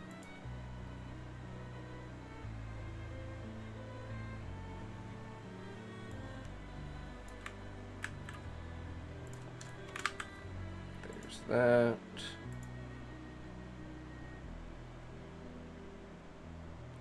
That 1.3. Which will actually have to go to do arts, and we changed 1.3, right? Because we changed some of these.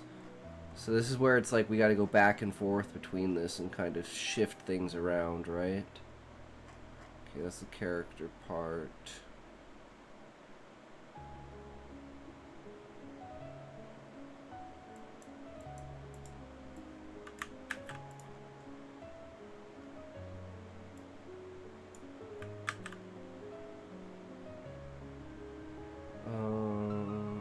Hojin dialogue. I want these to be exactly the same.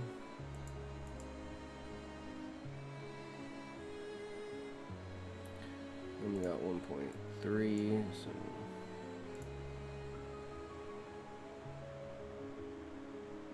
1.2.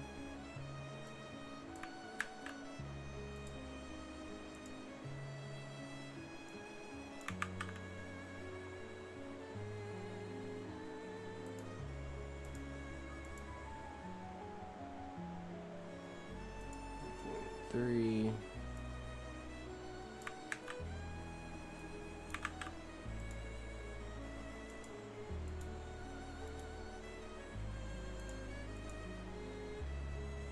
Put 1.3 here.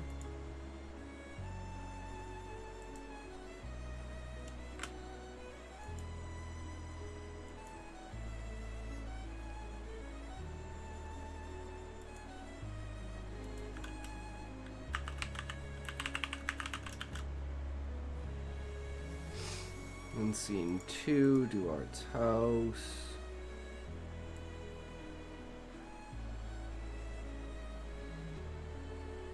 This doesn't have anything to do with Hojin. But we still want this scene to be there for his parents.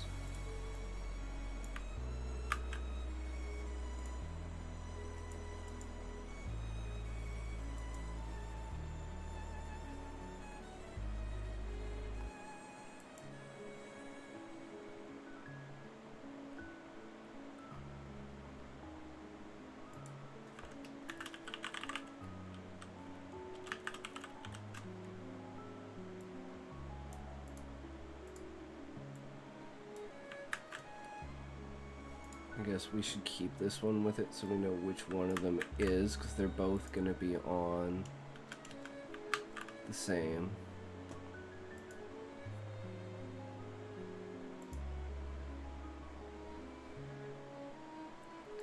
And this is Duart.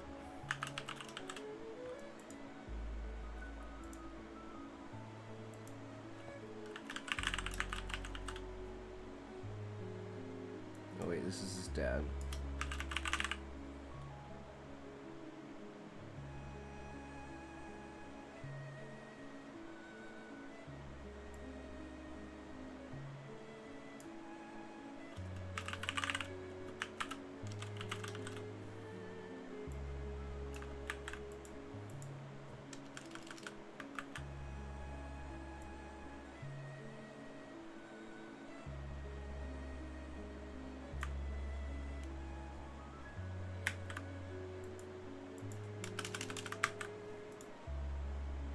And this is scene 2, Duart's house.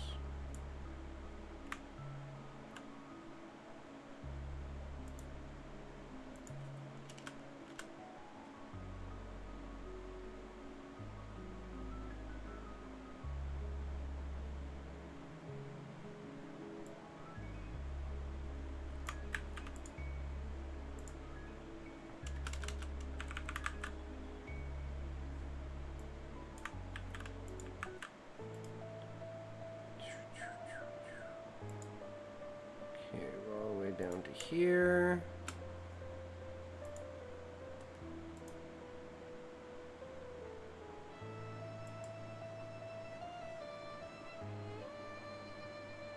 This is Duart.